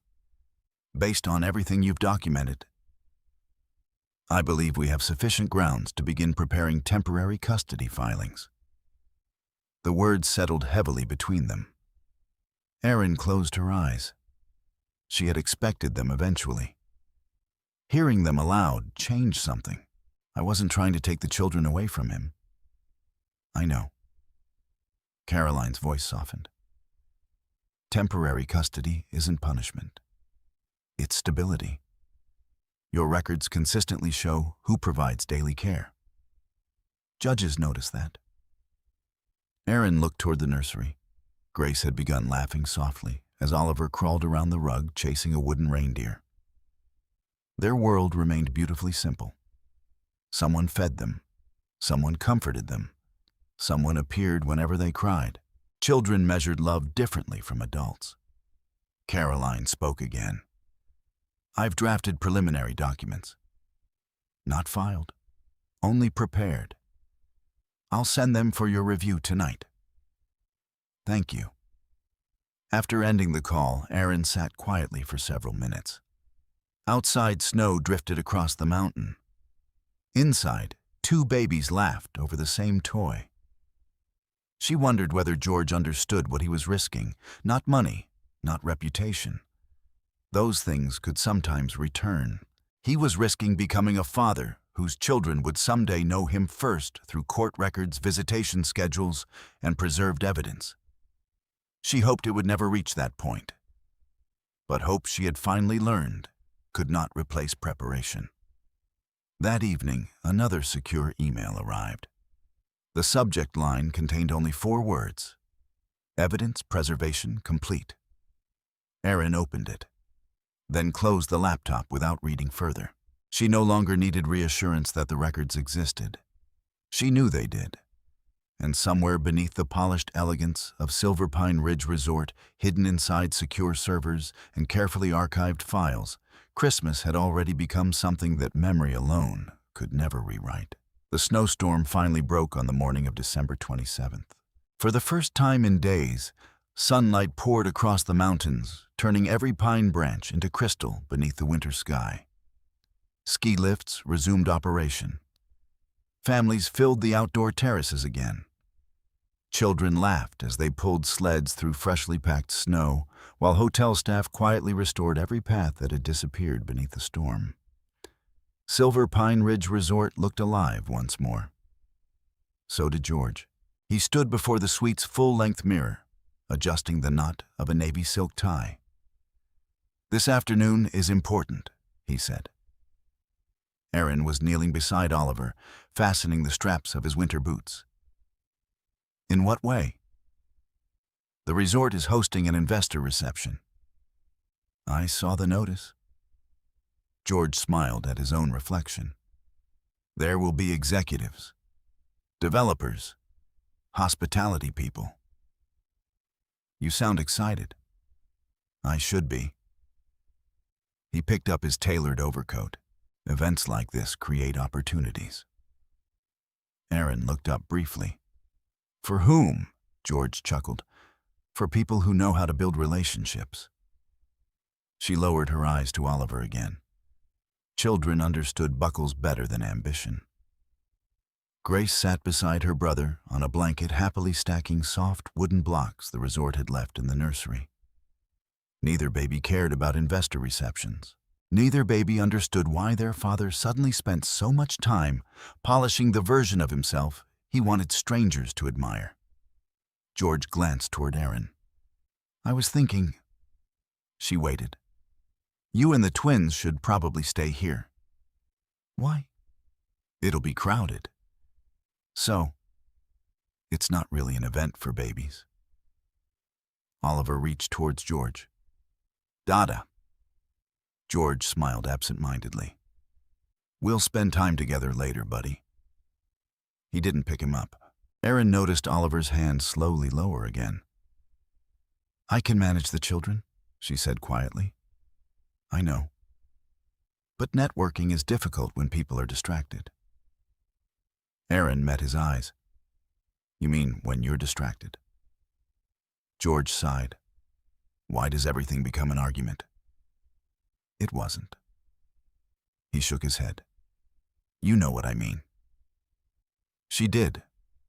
George wanted photographs without diaper bags, conversations uninterrupted by bottles or crying, an evening where Madison could stand beside him without explanation. The children complicated that picture. So did their mother.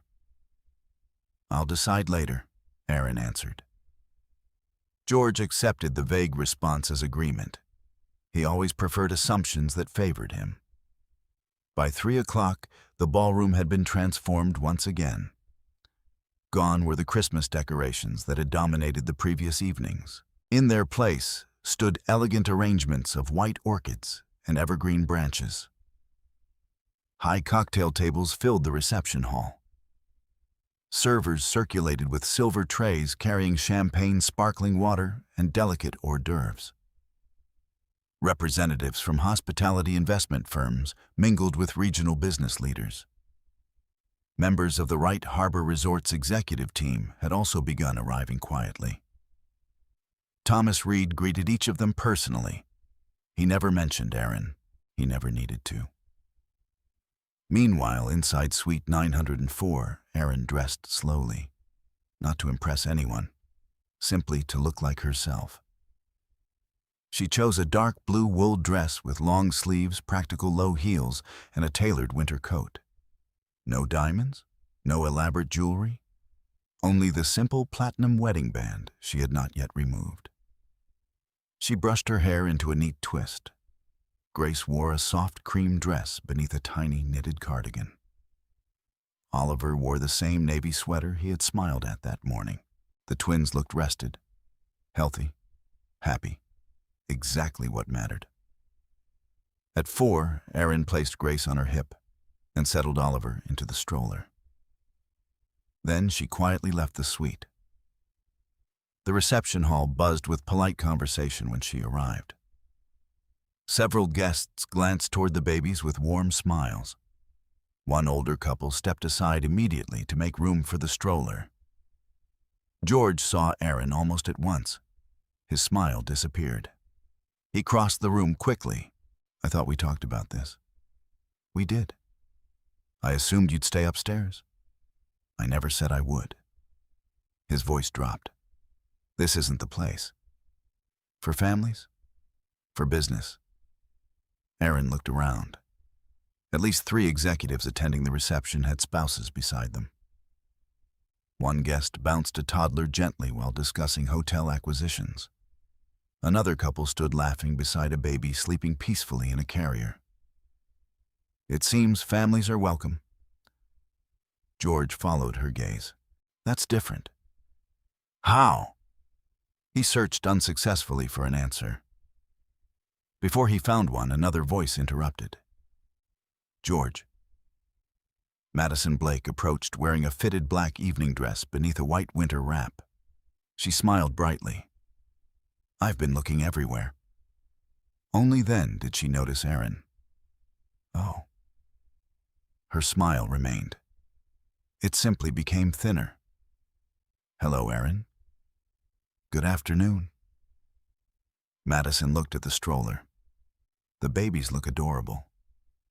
Thank you. George shifted awkwardly. Several nearby guests continued chatting, though Aaron noticed more than one discreet glance in their direction. Madison recovered quickly.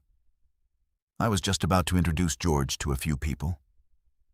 I'm sure he'll enjoy that. Aaron's calmness unsettled both of them. George almost seemed disappointed that no confrontation had arrived. Instead, Aaron simply adjusted Oliver's blanket. A waiter passed carrying sparkling water. She accepted one glass, nothing more. Madison leaned slightly toward a group of investors. George followed. Within moments, they were laughing together again. Erin remained near one of the tall windows overlooking the snow-covered slopes. Grace rested comfortably against her shoulder. Oliver watched guests moving through the room with wide, curious eyes. Several minutes later, a distinguished man in his 60s approached. His silver hair and conservative suit gave him the appearance of someone who had spent decades in boardrooms. "Good afternoon." Erin smiled politely. "Good afternoon." He inclined his head respectfully. "Miss Wright." George turned at the sound. The conversation around him seemed to pause almost imperceptibly. "Robert?" Erin nodded warmly. "It has been a while." Robert Langford smiled. "Too long." He glanced toward the twins. "I imagine your father would have spoiled these two endlessly." The mention of Samuel Wright caught George's attention immediately. "You know each other." Robert looked surprised by the question. "I've known Miss Wright for many years." George forced a polite smile. "I didn't realize." Robert answered carefully. "There are many things people don't immediately realize." Before George could respond, another executive approached. "Miss Wright." Then another. "Good to see you." Then another. Each greeting remained brief, professional, respectful. None of them lingered. None of them explained. George watched every interaction with growing confusion. Madison leaned toward him. "Why are they calling her Miss Wright like that?" "I don't know." His confidence had begun to crack. Across the room, Thomas Reed quietly entered carrying a folder. He stopped beside Erin. "The conference room is prepared." She nodded once. "Thank you." George heard the exchange. "For what meeting?" Thomas answered politely. "The scheduled executive review." George smiled again. "Perfect." He adjusted his jacket. "I've been hoping to meet the executive team." Thomas looked at him calmly. "I'm aware." Madison slipped her arm lightly through George's. "This could be your chance." George nodded. "I think it is." He still believed the meeting represented opportunity. He still imagined himself stepping upward. He had no idea he was walking toward a room where every receipt, every authorization, every timestamp, and every quiet decision of the previous 5 days had already been waiting for him. Erin looked down at Oliver, who had begun playing with the edge of his blanket. Grace rested peacefully against her shoulder. Neither child understood that the silence surrounding their mother had changed. People no longer looked at her with sympathy. They looked at her with recognition, not because she had announced who she was, because the people who already knew had finally begun treating her accordingly. Thomas spoke quietly. "We're ready whenever you are." Erin took one slow breath. Then she nodded. "Let's go." Behind her, George straightened his tie one final time before following. He still believed he had been invited into a room where influential people would notice him. He did not yet understand that he had been called there because influential people already had. Thomas Reed walked ahead without speaking. The executive conference room occupied the quietest wing of Silver Pine Ridge Resort, separated from guest areas by a long corridor lined with framed photographs of the property's history. Most visitors assumed the hallway led only to administrative offices. Very few guests were ever invited beyond it. George followed confidently. He adjusted his tie once more as they walked, occasionally glancing at the artwork along the walls. "I've always wanted to see this part of the resort," he said with a smile. Madison slipped comfortably beside him. "I told you this trip would be worthwhile." George laughed. "It already has been." Behind them, Linda and Paige kept pace, whispering to one another. Linda looked pleased. This could open doors. Paige nodded. If George builds the right relationships today next year, we'll probably be staying here as VIP guests. Neither woman noticed the irony in her own words. A few steps behind them, Erin walked quietly with Grace resting against her shoulder. Oliver had fallen asleep in the stroller after the long reception. One of the resort's licensed childcare specialists waited outside the conference suite. She smiled warmly. "Miss Wright." Erin gently touched Oliver's forehead. "He'll probably sleep another hour. We'll take excellent care of him. I know you will." She bent down and kissed Oliver softly before handing the stroller to the childcare specialist. Grace remained in her arms. George frowned. "You're leaving him." "He's in the resort's certified childcare program. He'll be more comfortable." George shrugged. "I suppose." He still failed to notice that every employee addressed Erin with the same quiet respect. Thomas opened the conference room doors. The room itself was elegant rather than extravagant. A long walnut table stretched through the center beneath recessed lighting. Floor-to-ceiling windows overlooked the snow-covered mountains. Leather portfolios rested neatly before every chair, while a large presentation screen stood ready at the far end of the room. Several people were already waiting. Caroline Bennett sat nearest the screen reviewing a thick folder. Beside her was Mark Ellison, Senior Corporate Counsel for Wright Harbor Resorts. Across the table sat Julia Stone, Regional Finance Director. Robert Langford had taken his place near the head of the table. George smiled broadly. "Good afternoon." No one answered immediately. Instead, every person in the room looked toward Erin. Thomas stepped aside. Without saying a word, he gently pulled out the chair at the head of the table. Not for Robert, not for Mark, for Erin. George's smile faded. He looked from Thomas to the chair, then back toward Erin. "What are you doing?" Erin adjusted Grace's blanket. She did not hurry. She placed the baby's diaper bag carefully beside the chair before sitting down. Grace remained peacefully asleep against her shoulder. Only after she was comfortable did the others begin taking their seats. George remained standing. "I don't understand." Caroline closed her folder. "You will." George laughed uneasily. "There must be some mistake." "No mistake," Mark Ellison replied. His voice was calm, measured entirely professional. Linda looked around the room. "George?" He forced another smile. "I'm sure this is just—" His sentence disappeared, because no one else appeared confused. Paige whispered quietly, "Why is everyone waiting for Erin?" No one answered her. Thomas took his position near the wall. As general manager, he would not participate unless asked. Caroline folded her hands. "Before we begin," she looked toward Erin, "would you like to make the introductions?" Erin shook her head gently. "You may." Caroline nodded once. She turned toward George. "My name is Caroline Bennett. I serve as legal counsel for Miss Erin Wright." George smiled politely. "We've met."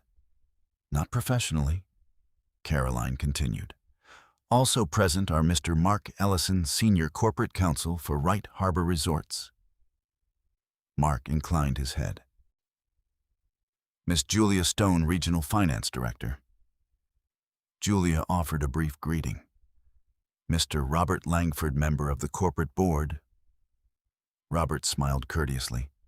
"And Mr. Thomas Reed, General Manager of Silver Pine Ridge Resort." George looked increasingly uncertain. "Why am I here?" Caroline answered immediately. "Because this meeting concerns activities that occurred during your stay." George glanced toward Erin. "What activities?" Caroline opened the first folder. Before she spoke another word, Mark Ellison quietly placed a single document in front of George. The heading was unmistakable. Wright Harbor Resorts, Corporate Ownership Verification. George looked at it without understanding. Then he began reading. His expression changed almost line by line.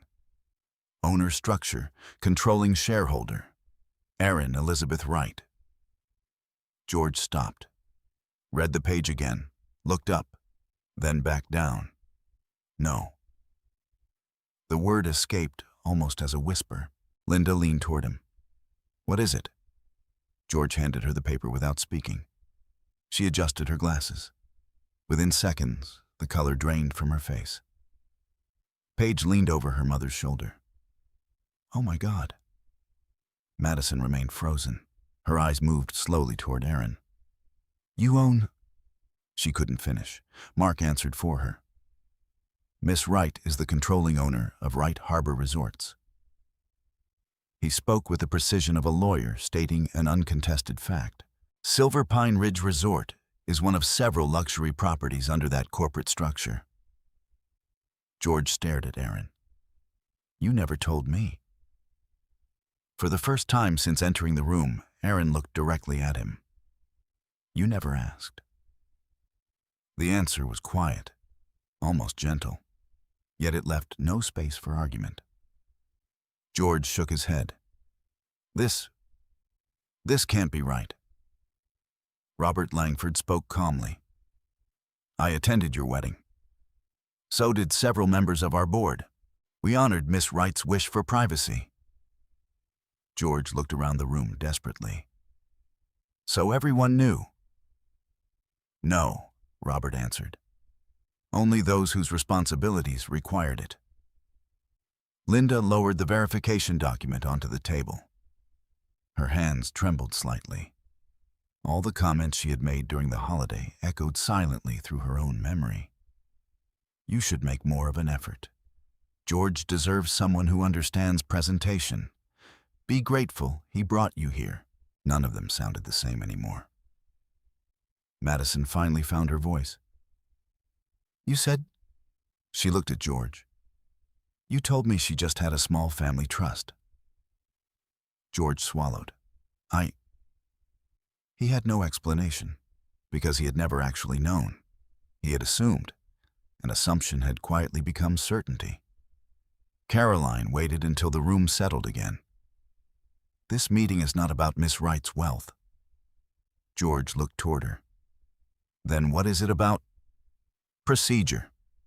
She slid another folder across the table. Specifically, the documented use of owner-linked privileges, hospitality authorizations, financial classifications, and associated records during your current stay. George frowned. I don't... Caroline interrupted gently. You will have every opportunity to respond.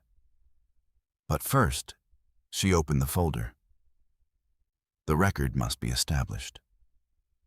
George's breathing had changed. The confidence that had carried him through the investor reception was gone. He looked toward Erin again. You planned this? Erin shook her head. No. You set me up? No. Then what is this? She answered with the same calm voice she had used all week. You made choices. I preserved records. Silence filled the conference room. Not dramatic silence, the heavier kind. The kind created when everyone understands that the next conversation cannot be undone. Grace stirred softly against Erin's shoulder. Without interrupting the meeting, Erin gently adjusted the baby's blanket. The tiny movement somehow made everything else feel even more ordinary. This was not revenge. This was a mother attending a meeting while caring for her child. Across the table, Caroline placed a neatly organized stack of documents in front of herself. Every page carried tabs, dates, times, supporting exhibits, professional, methodical. George looked at the stack. It seemed impossibly thick. "When did you collect all that?" Aaron answered honestly. "The moment I realized I needed to remember accurately." Caroline looked around the room. "If everyone is ready." She rested one hand on the first document. "We'll begin with the holiday expense records." George finally understood. This was never an investor meeting. It was never an opportunity. It was an accounting, not only of money, but of every decision. He believed no one important had been watching. No one reached for the coffee that had been placed on the conference table. The cups remained untouched as Caroline Bennett opened the first binder. Every document inside had been arranged in chronological order. Every page carried a date. Every transaction had supporting records. Nothing relied on memory alone. Caroline looked around the room before speaking. "For the record, this meeting concerns the preservation and presentation of documented information gathered through authorized financial records, corporate compliance procedures, public area security systems, and witness observations. It is not a criminal proceeding, nor is it intended to publicly embarrass anyone present." She turned one page. "Our purpose is accuracy." George sat motionless. His eyes remained fixed on the thick binder. Across the table, Erin gently rocked Grace, who had begun stirring in her arms. The baby's tiny fingers wrapped around one of Erin's.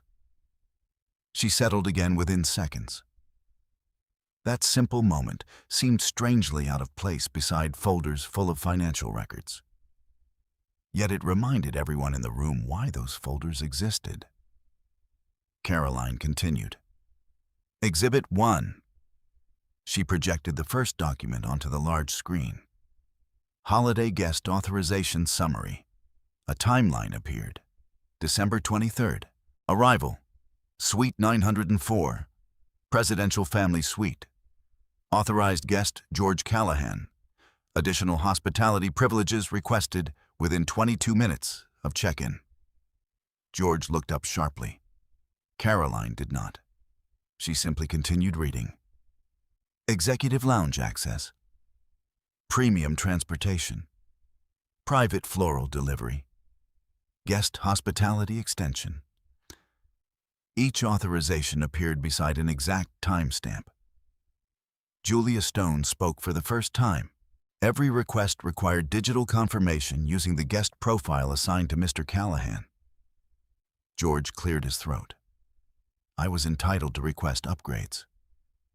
"You were," Julia answered. "The issue is not the request." She changed the screen. "The issue is the beneficiary." Another document appeared. Room 812. Guest. Madison Blake. Floral delivery. Champagne service. Luxury spa package. Private vehicle. Holiday dining privileges. Billing classification. Family holiday hospitality. George shifted uncomfortably. It was easier to put everything on one account. Caroline looked toward him. "You may explain your decisions after the presentation." Her voice remained courteous, firm, professional. She advanced to the next slide. Bank-linked billing summaries. The screen displayed every charge in order. Times, amounts, authorization methods, supporting invoice numbers. Julia highlighted several entries. Each expense was processed through privileges connected to the Callahan family reservation. She paused. The reservation itself was secured through ownership-linked status attached to Miss Wright's profile. Linda lowered her eyes. The realization settled more heavily with every page. George had not merely paid for another woman's holiday. He had repeatedly used benefits that existed only because of Erin. Caroline moved forward. Exhibit 2. Restaurant transactions, breakfast, Christmas morning, reserve coffee service, premium tasting selections, additional guest seating adjustments, dinner, private wine reserve, special dessert service, Photographer authorization. George frowned. I paid those charges. You approved them, Julia corrected gently. The ownership benefits reduced or waived several associated costs. George looked toward Erin. You could have said something. She answered quietly. You never asked before signing. The room fell silent again. Caroline opened another section of the binder. Exhibit 3. Executive Lounge Access Records. The screen displayed electronic entry logs. December 24th, 9:43 a.m. George Callahan. Madison Blake, December 25th, 11:58 a.m. George Callahan. Madison Blake, December 26th, 12:11 p.m. George Callahan. Madison Blake. Every visit aligned precisely with the hours Erin's childcare log recorded George's absence. Caroline placed two documents beside one another. On the left, electronic entry records. On the right, childcare log. December 24th, Grace feeding. Erin, Oliver feeding. Erin, bedtime routine. Erin, father participation. Not documented. December 25th, medical care. Erin, medication. Erin, night monitoring. Erin, father participation. Not documented. No accusation accompanied the comparison. The document spoke without assistance. George stared at the pages. For the first time, he seemed less defensive than confused. When did you write all this? Erin looked at him calmly. Each day. Why? Because I wanted to remember accurately. His shoulders lowered slightly. He had expected anger. Instead, he found organization. It unsettled him more. Caroline continued. Exhibit 4. Medical documentation. Dr. Melissa Lane's examination summary appeared on the screen. December 26th. Grace Callahan. Mild viral illness. Oliver Callahan. Early symptoms observed. Recommended monitoring. Attached beneath it appeared another document. Telephone log. Outgoing calls from Erin to George. 11:34 a.m., 11:48 a.m. 12:03 p.m. answer status. 1 completed. 2 unanswered. George closed his eyes briefly. I told her I was busy. No one disputes that, Caroline replied. She changed the slide. Lobby security timeline, not video. Only preserved timestamps generated automatically by the surveillance archive. 12:17 p.m. Erin Wright enters lobby with both children. 12:19 p.m. Medical office access. 12:37 p.m. Medical consultation complete. 12:41 p.m. George Callahan exits executive lounge corridor. 12:42 p.m. Public interaction begins. 12:46 p.m. Family departs. Caroline folded her hands. The corresponding video remains preserved, but has not been played today. George looked surprised. You aren't showing it. No. Why? Because everyone present agrees those events occurred. She allowed the statement to settle. There is no need to dramatize what documentation already establishes. Even Mark Ellison nodded slightly. The purpose was not humiliation. It was clarity. Caroline opened the final binder. Exhibit 5. Corporate compliance records. Thomas Reed stepped forward for the first time. As general manager, I confirm that all records presented today were preserved according to company policy. No alterations were made. No documents were created after the fact. No employee was instructed to influence events. George looked toward Thomas. You knew. I observed operational matters. You never warned me. Thomas answered carefully. My responsibility was to the integrity of company procedures. George gave a short, bitter laugh. So everyone just watched. Thomas remained calm. No. We documented. There was an important difference. Caroline looked toward Mark Ellison.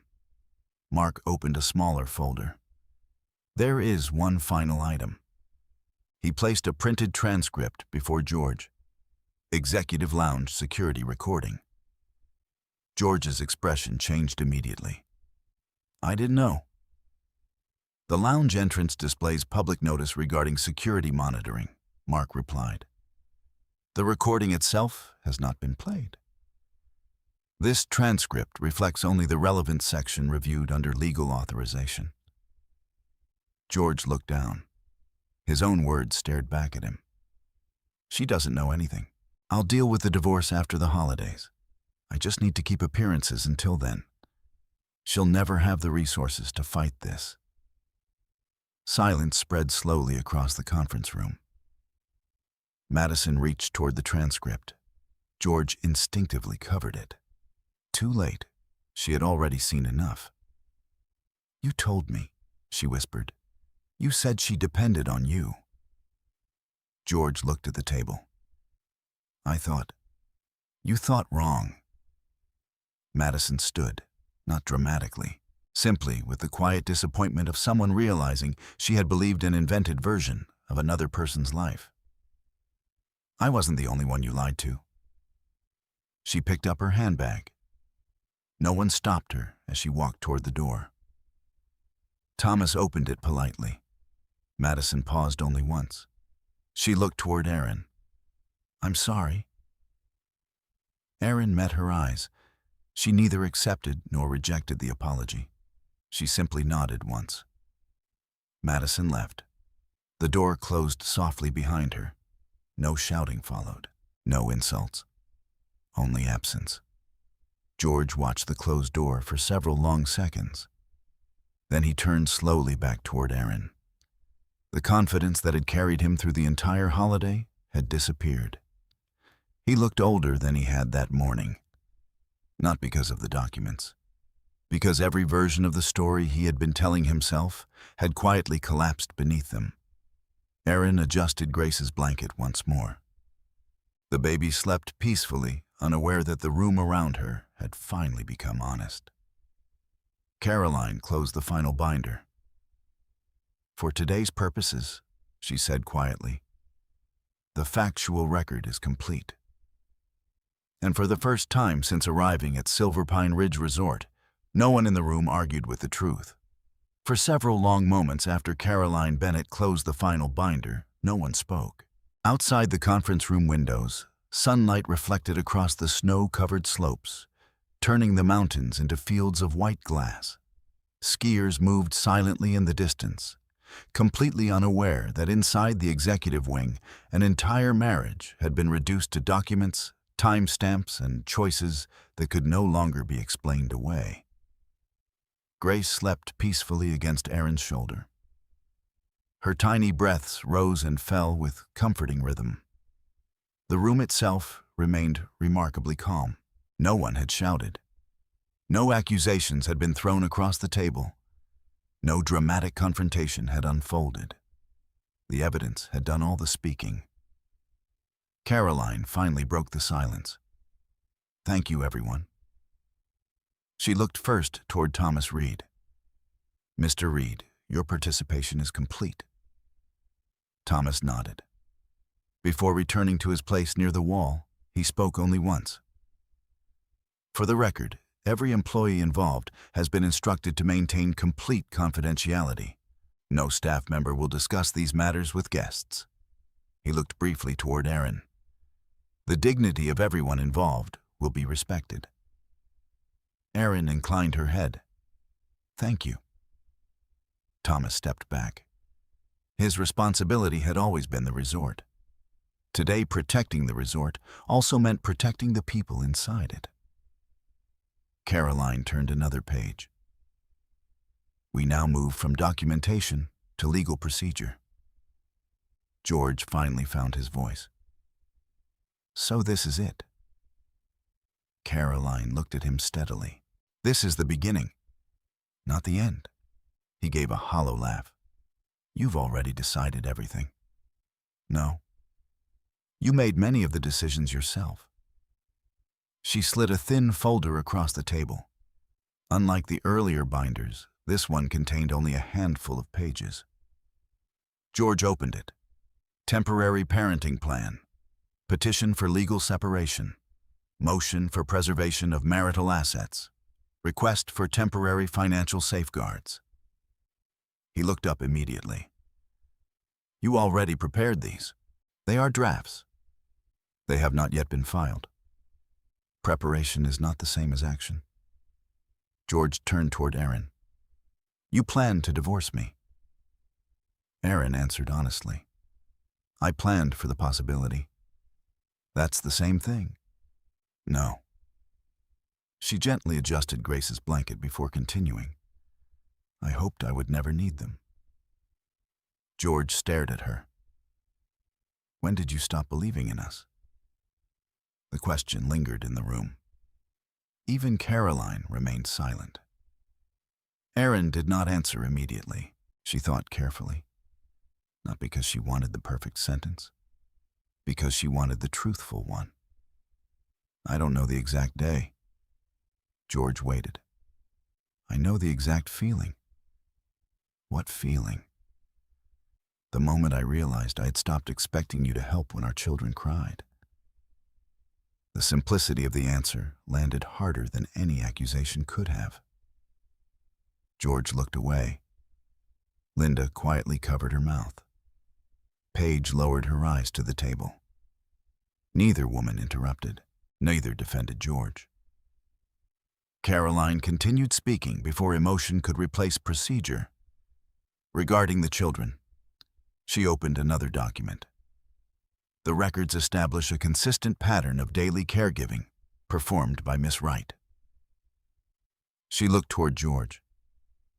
This is not a judgment of your love for Oliver and Grace. It is an observation regarding responsibility during the documented period. George leaned forward. I love my children. No one has disputed that. I would never hurt them. No one has alleged that either. Then why temporary custody?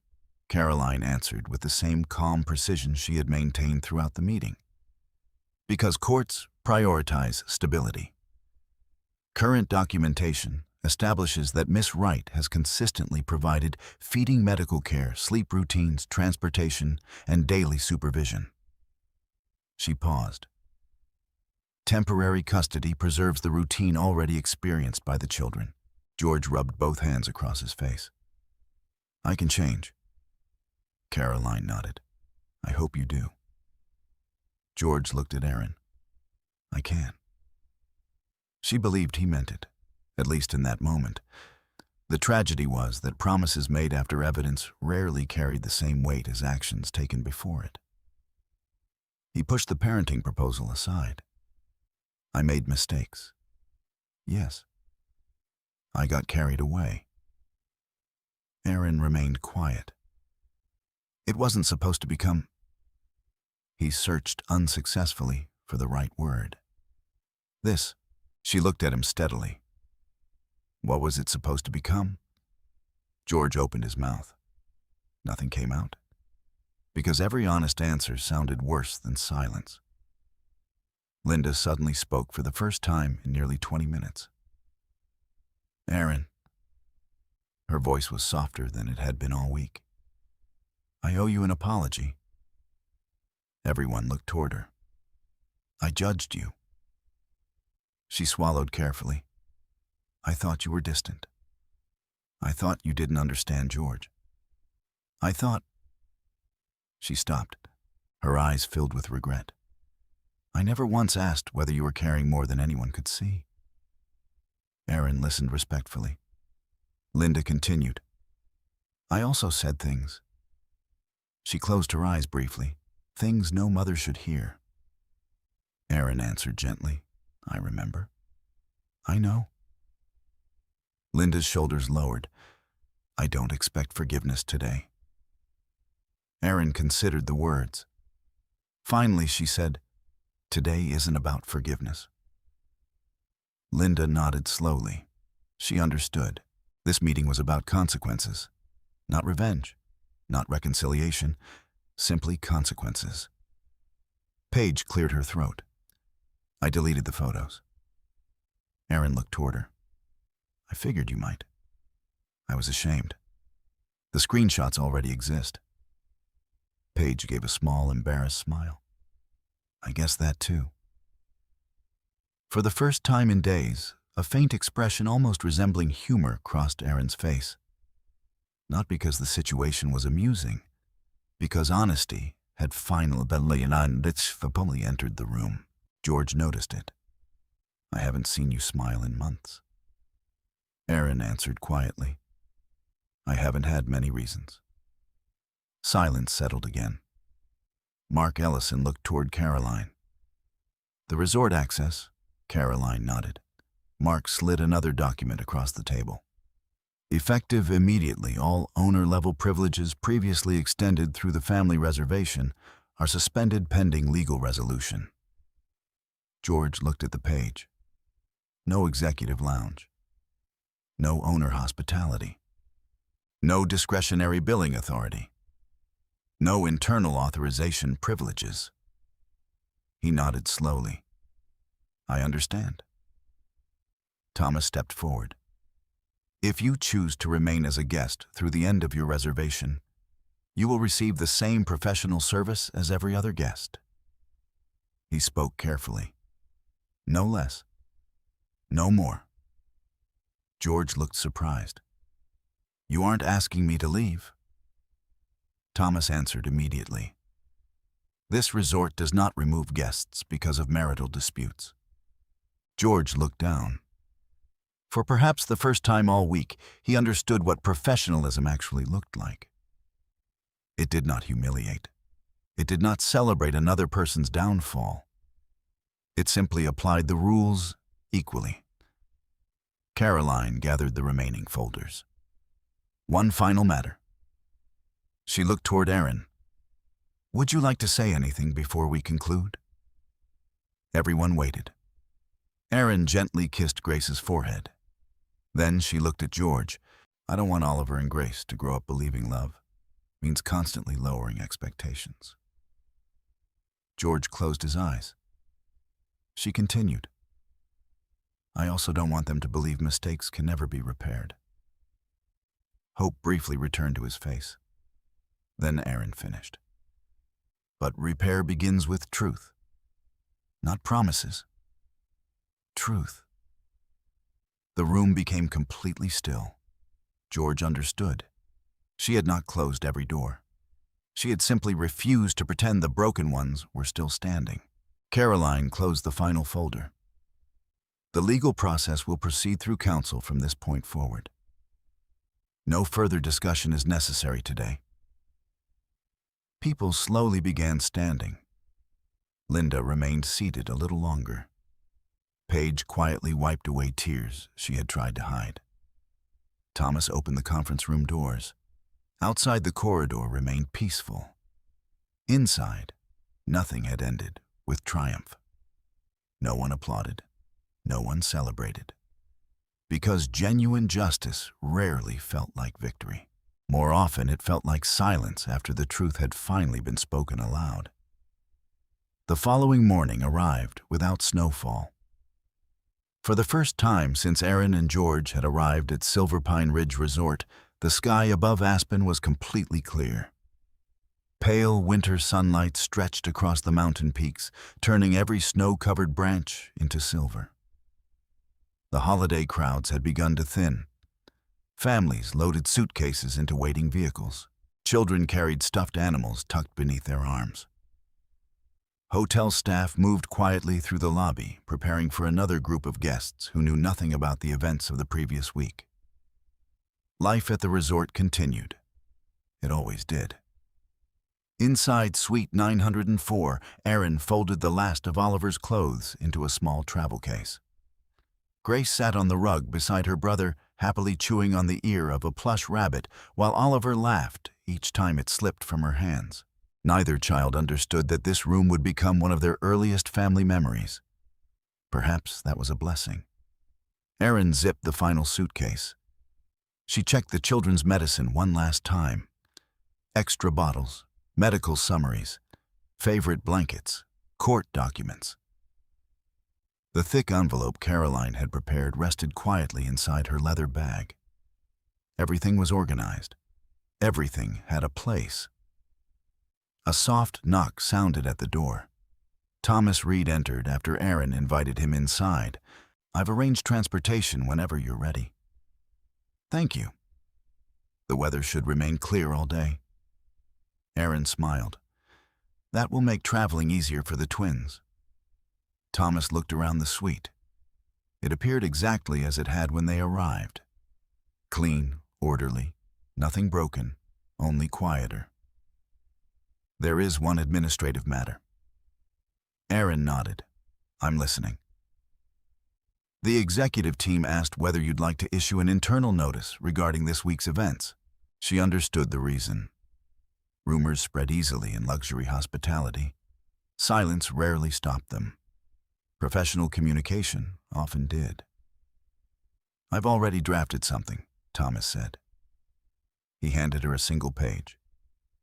Aaron read it carefully. The message was brief. It instructed employees to maintain guest confidentiality, refrain from discussing personal matters, and direct any legal inquiries to corporate counsel. George's name appeared only once. No accusations, no explanations, only policy. She handed the page back. "It's appropriate." Thomas waited. No additions. "1. He lifted his pen. "Thank the staff." "For what?" "For remaining professional." Thomas smiled slightly. "I'll include that." He started toward the door before stopping. "Your father would have been proud today." Aaron looked toward the sleeping twins. "I hope he would have been proud long before today." Thomas nodded. "I think he was." After he left, Aaron carried Grace to the window. The child pressed one tiny hand against the glass, fascinated by the snowplows moving below. Oliver crawled toward the suitcase and tried, unsuccessfully, to climb inside. Aaron laughed softly. It was the first completely natural laugh she had allowed herself since arriving at the resort. A few minutes later, another knock came. This one she had expected. George stood alone outside. His eyes looked tired, not from lack of sleep, from the weight of finally seeing himself without the version he had spent years constructing. "May I come in?" Aaron hesitated only briefly. "Yes." He entered slowly. The room looked different now, not because anything had changed physically, because the silence between them no longer hid anything. George noticed the packed luggage. "So you're leaving?" "We are." He looked toward Oliver and Grace. "They're beautiful." "They are." "I don't think I've said that enough." "No." George accepted the answer without protest. He watched Oliver crawling across the rug. The little boy looked up. "Dada?" George knelt immediately. This time he lifted his son into his arms without hesitation. Oliver laughed and grabbed George's nose. For a few seconds, nothing else existed. Aaron watched quietly. George kissed Oliver's forehead before gently setting him back down. Then he picked up Grace. She studied his face seriously for several moments before resting her head against his shoulder. George closed his eyes. "I've missed too much." Aaron did not argue. The children themselves were answer enough. After a long silence, George spoke again. "I kept thinking about what you said yesterday." She waited. "You said the problem wasn't that I didn't know who you were." "Yes." "It was that I decided your value based on what I believed you owned." Aaron nodded. "That's true." George looked around the suite. "I've been trying to understand when I became that person." She answered gently, "I don't think people become someone else all at once." He listened. "I think they ignore small choices until those choices become character. George lowered his eyes. I don't expect you to forgive me. I know. I don't expect everything to disappear. I know. But I hope someday. He stopped. I hope someday Oliver and Grace will know I tried to become a better father. Aaron looked at him carefully. Unlike many of his earlier promises, this one contained no request, no excuse, no demand for another chance, only hope. That decision is yours, she said, not mine. George nodded slowly. I understand. He carefully returned Grace to Aaron. For a moment, all four stood together in complete silence. A family, still connected, already changed. Finally, George spoke one last time. I really didn't know. Aaron met his eyes. I believe you. He looked surprised. You do? Yes. I believe you didn't know who owned this resort. She paused. But you knew I was your wife. The sentence settled quietly between them. No further explanation was necessary. George understood. If he had treated her with the same respect, regardless of money, none of the revelations would have mattered. The ownership had never been the test. His character had. A hotel attendant knocked gently. Your car is ready, Miss Wright. We'll be down shortly. George stepped aside. I'll help. Together they carried the luggage into the hallway. No one rushed them. Several employees passed respectfully. Hannah Moore smiled warmly. Safe travels. Sarah Coleman handed Aaron a small insulated cup. Hot tea for the drive. Leah Grantley crouched briefly beside Oliver. Goodbye, little explorer. Dr. Melissa Lane appeared from the wellness office. I'm glad both babies recovered so quickly. Each farewell remained simple, professional, kind. No one mentioned the conference room. No one mentioned the legal documents. That was exactly how Aaron wanted it. When they reached the lobby, George stopped walking. This was the same place where only days earlier he had walked past Aaron while she stood alone with the twins beneath the Christmas tree. The decorations remained. The enormous tree still glowed. Children still laughed nearby. Only one thing had changed. George noticed it too. He looked toward the security camera mounted high above the entrance, then back at Aaron. I'm sorry. She believed he meant it. She also understood that sincere apologies could not erase recorded choices.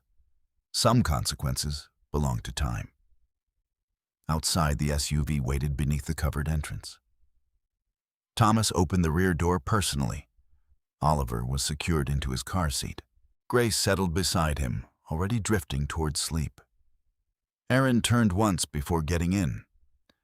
George remained standing on the stone steps. Snow reflected bright morning light around him. He looked smaller than he had on the day they arrived. Not because he had lost status, because certainty had left him. Aaron lowered the window. For Oliver and Grace. George looked up. Be the father they deserve. Nothing more, nothing less. The window closed. The vehicle pulled away from Silver Pine Ridge Resort. As the mountains slowly disappeared behind them, Aaron rested one hand gently across the blanket covering her sleeping twins. She could not recover the Christmas they had lost. She could not erase the photographs, the lies, or the loneliness. But she had protected something far more important than a holiday. She had protected the future her children would grow into. And as Silver Pine Ridge faded into the distance, Aaron Wright left not as the owner of a resort chain, nor as the winner of a legal confrontation. She left as a mother who had finally chosen peace over pretense, truth over silence, and dignity over staying where she was no longer cherished.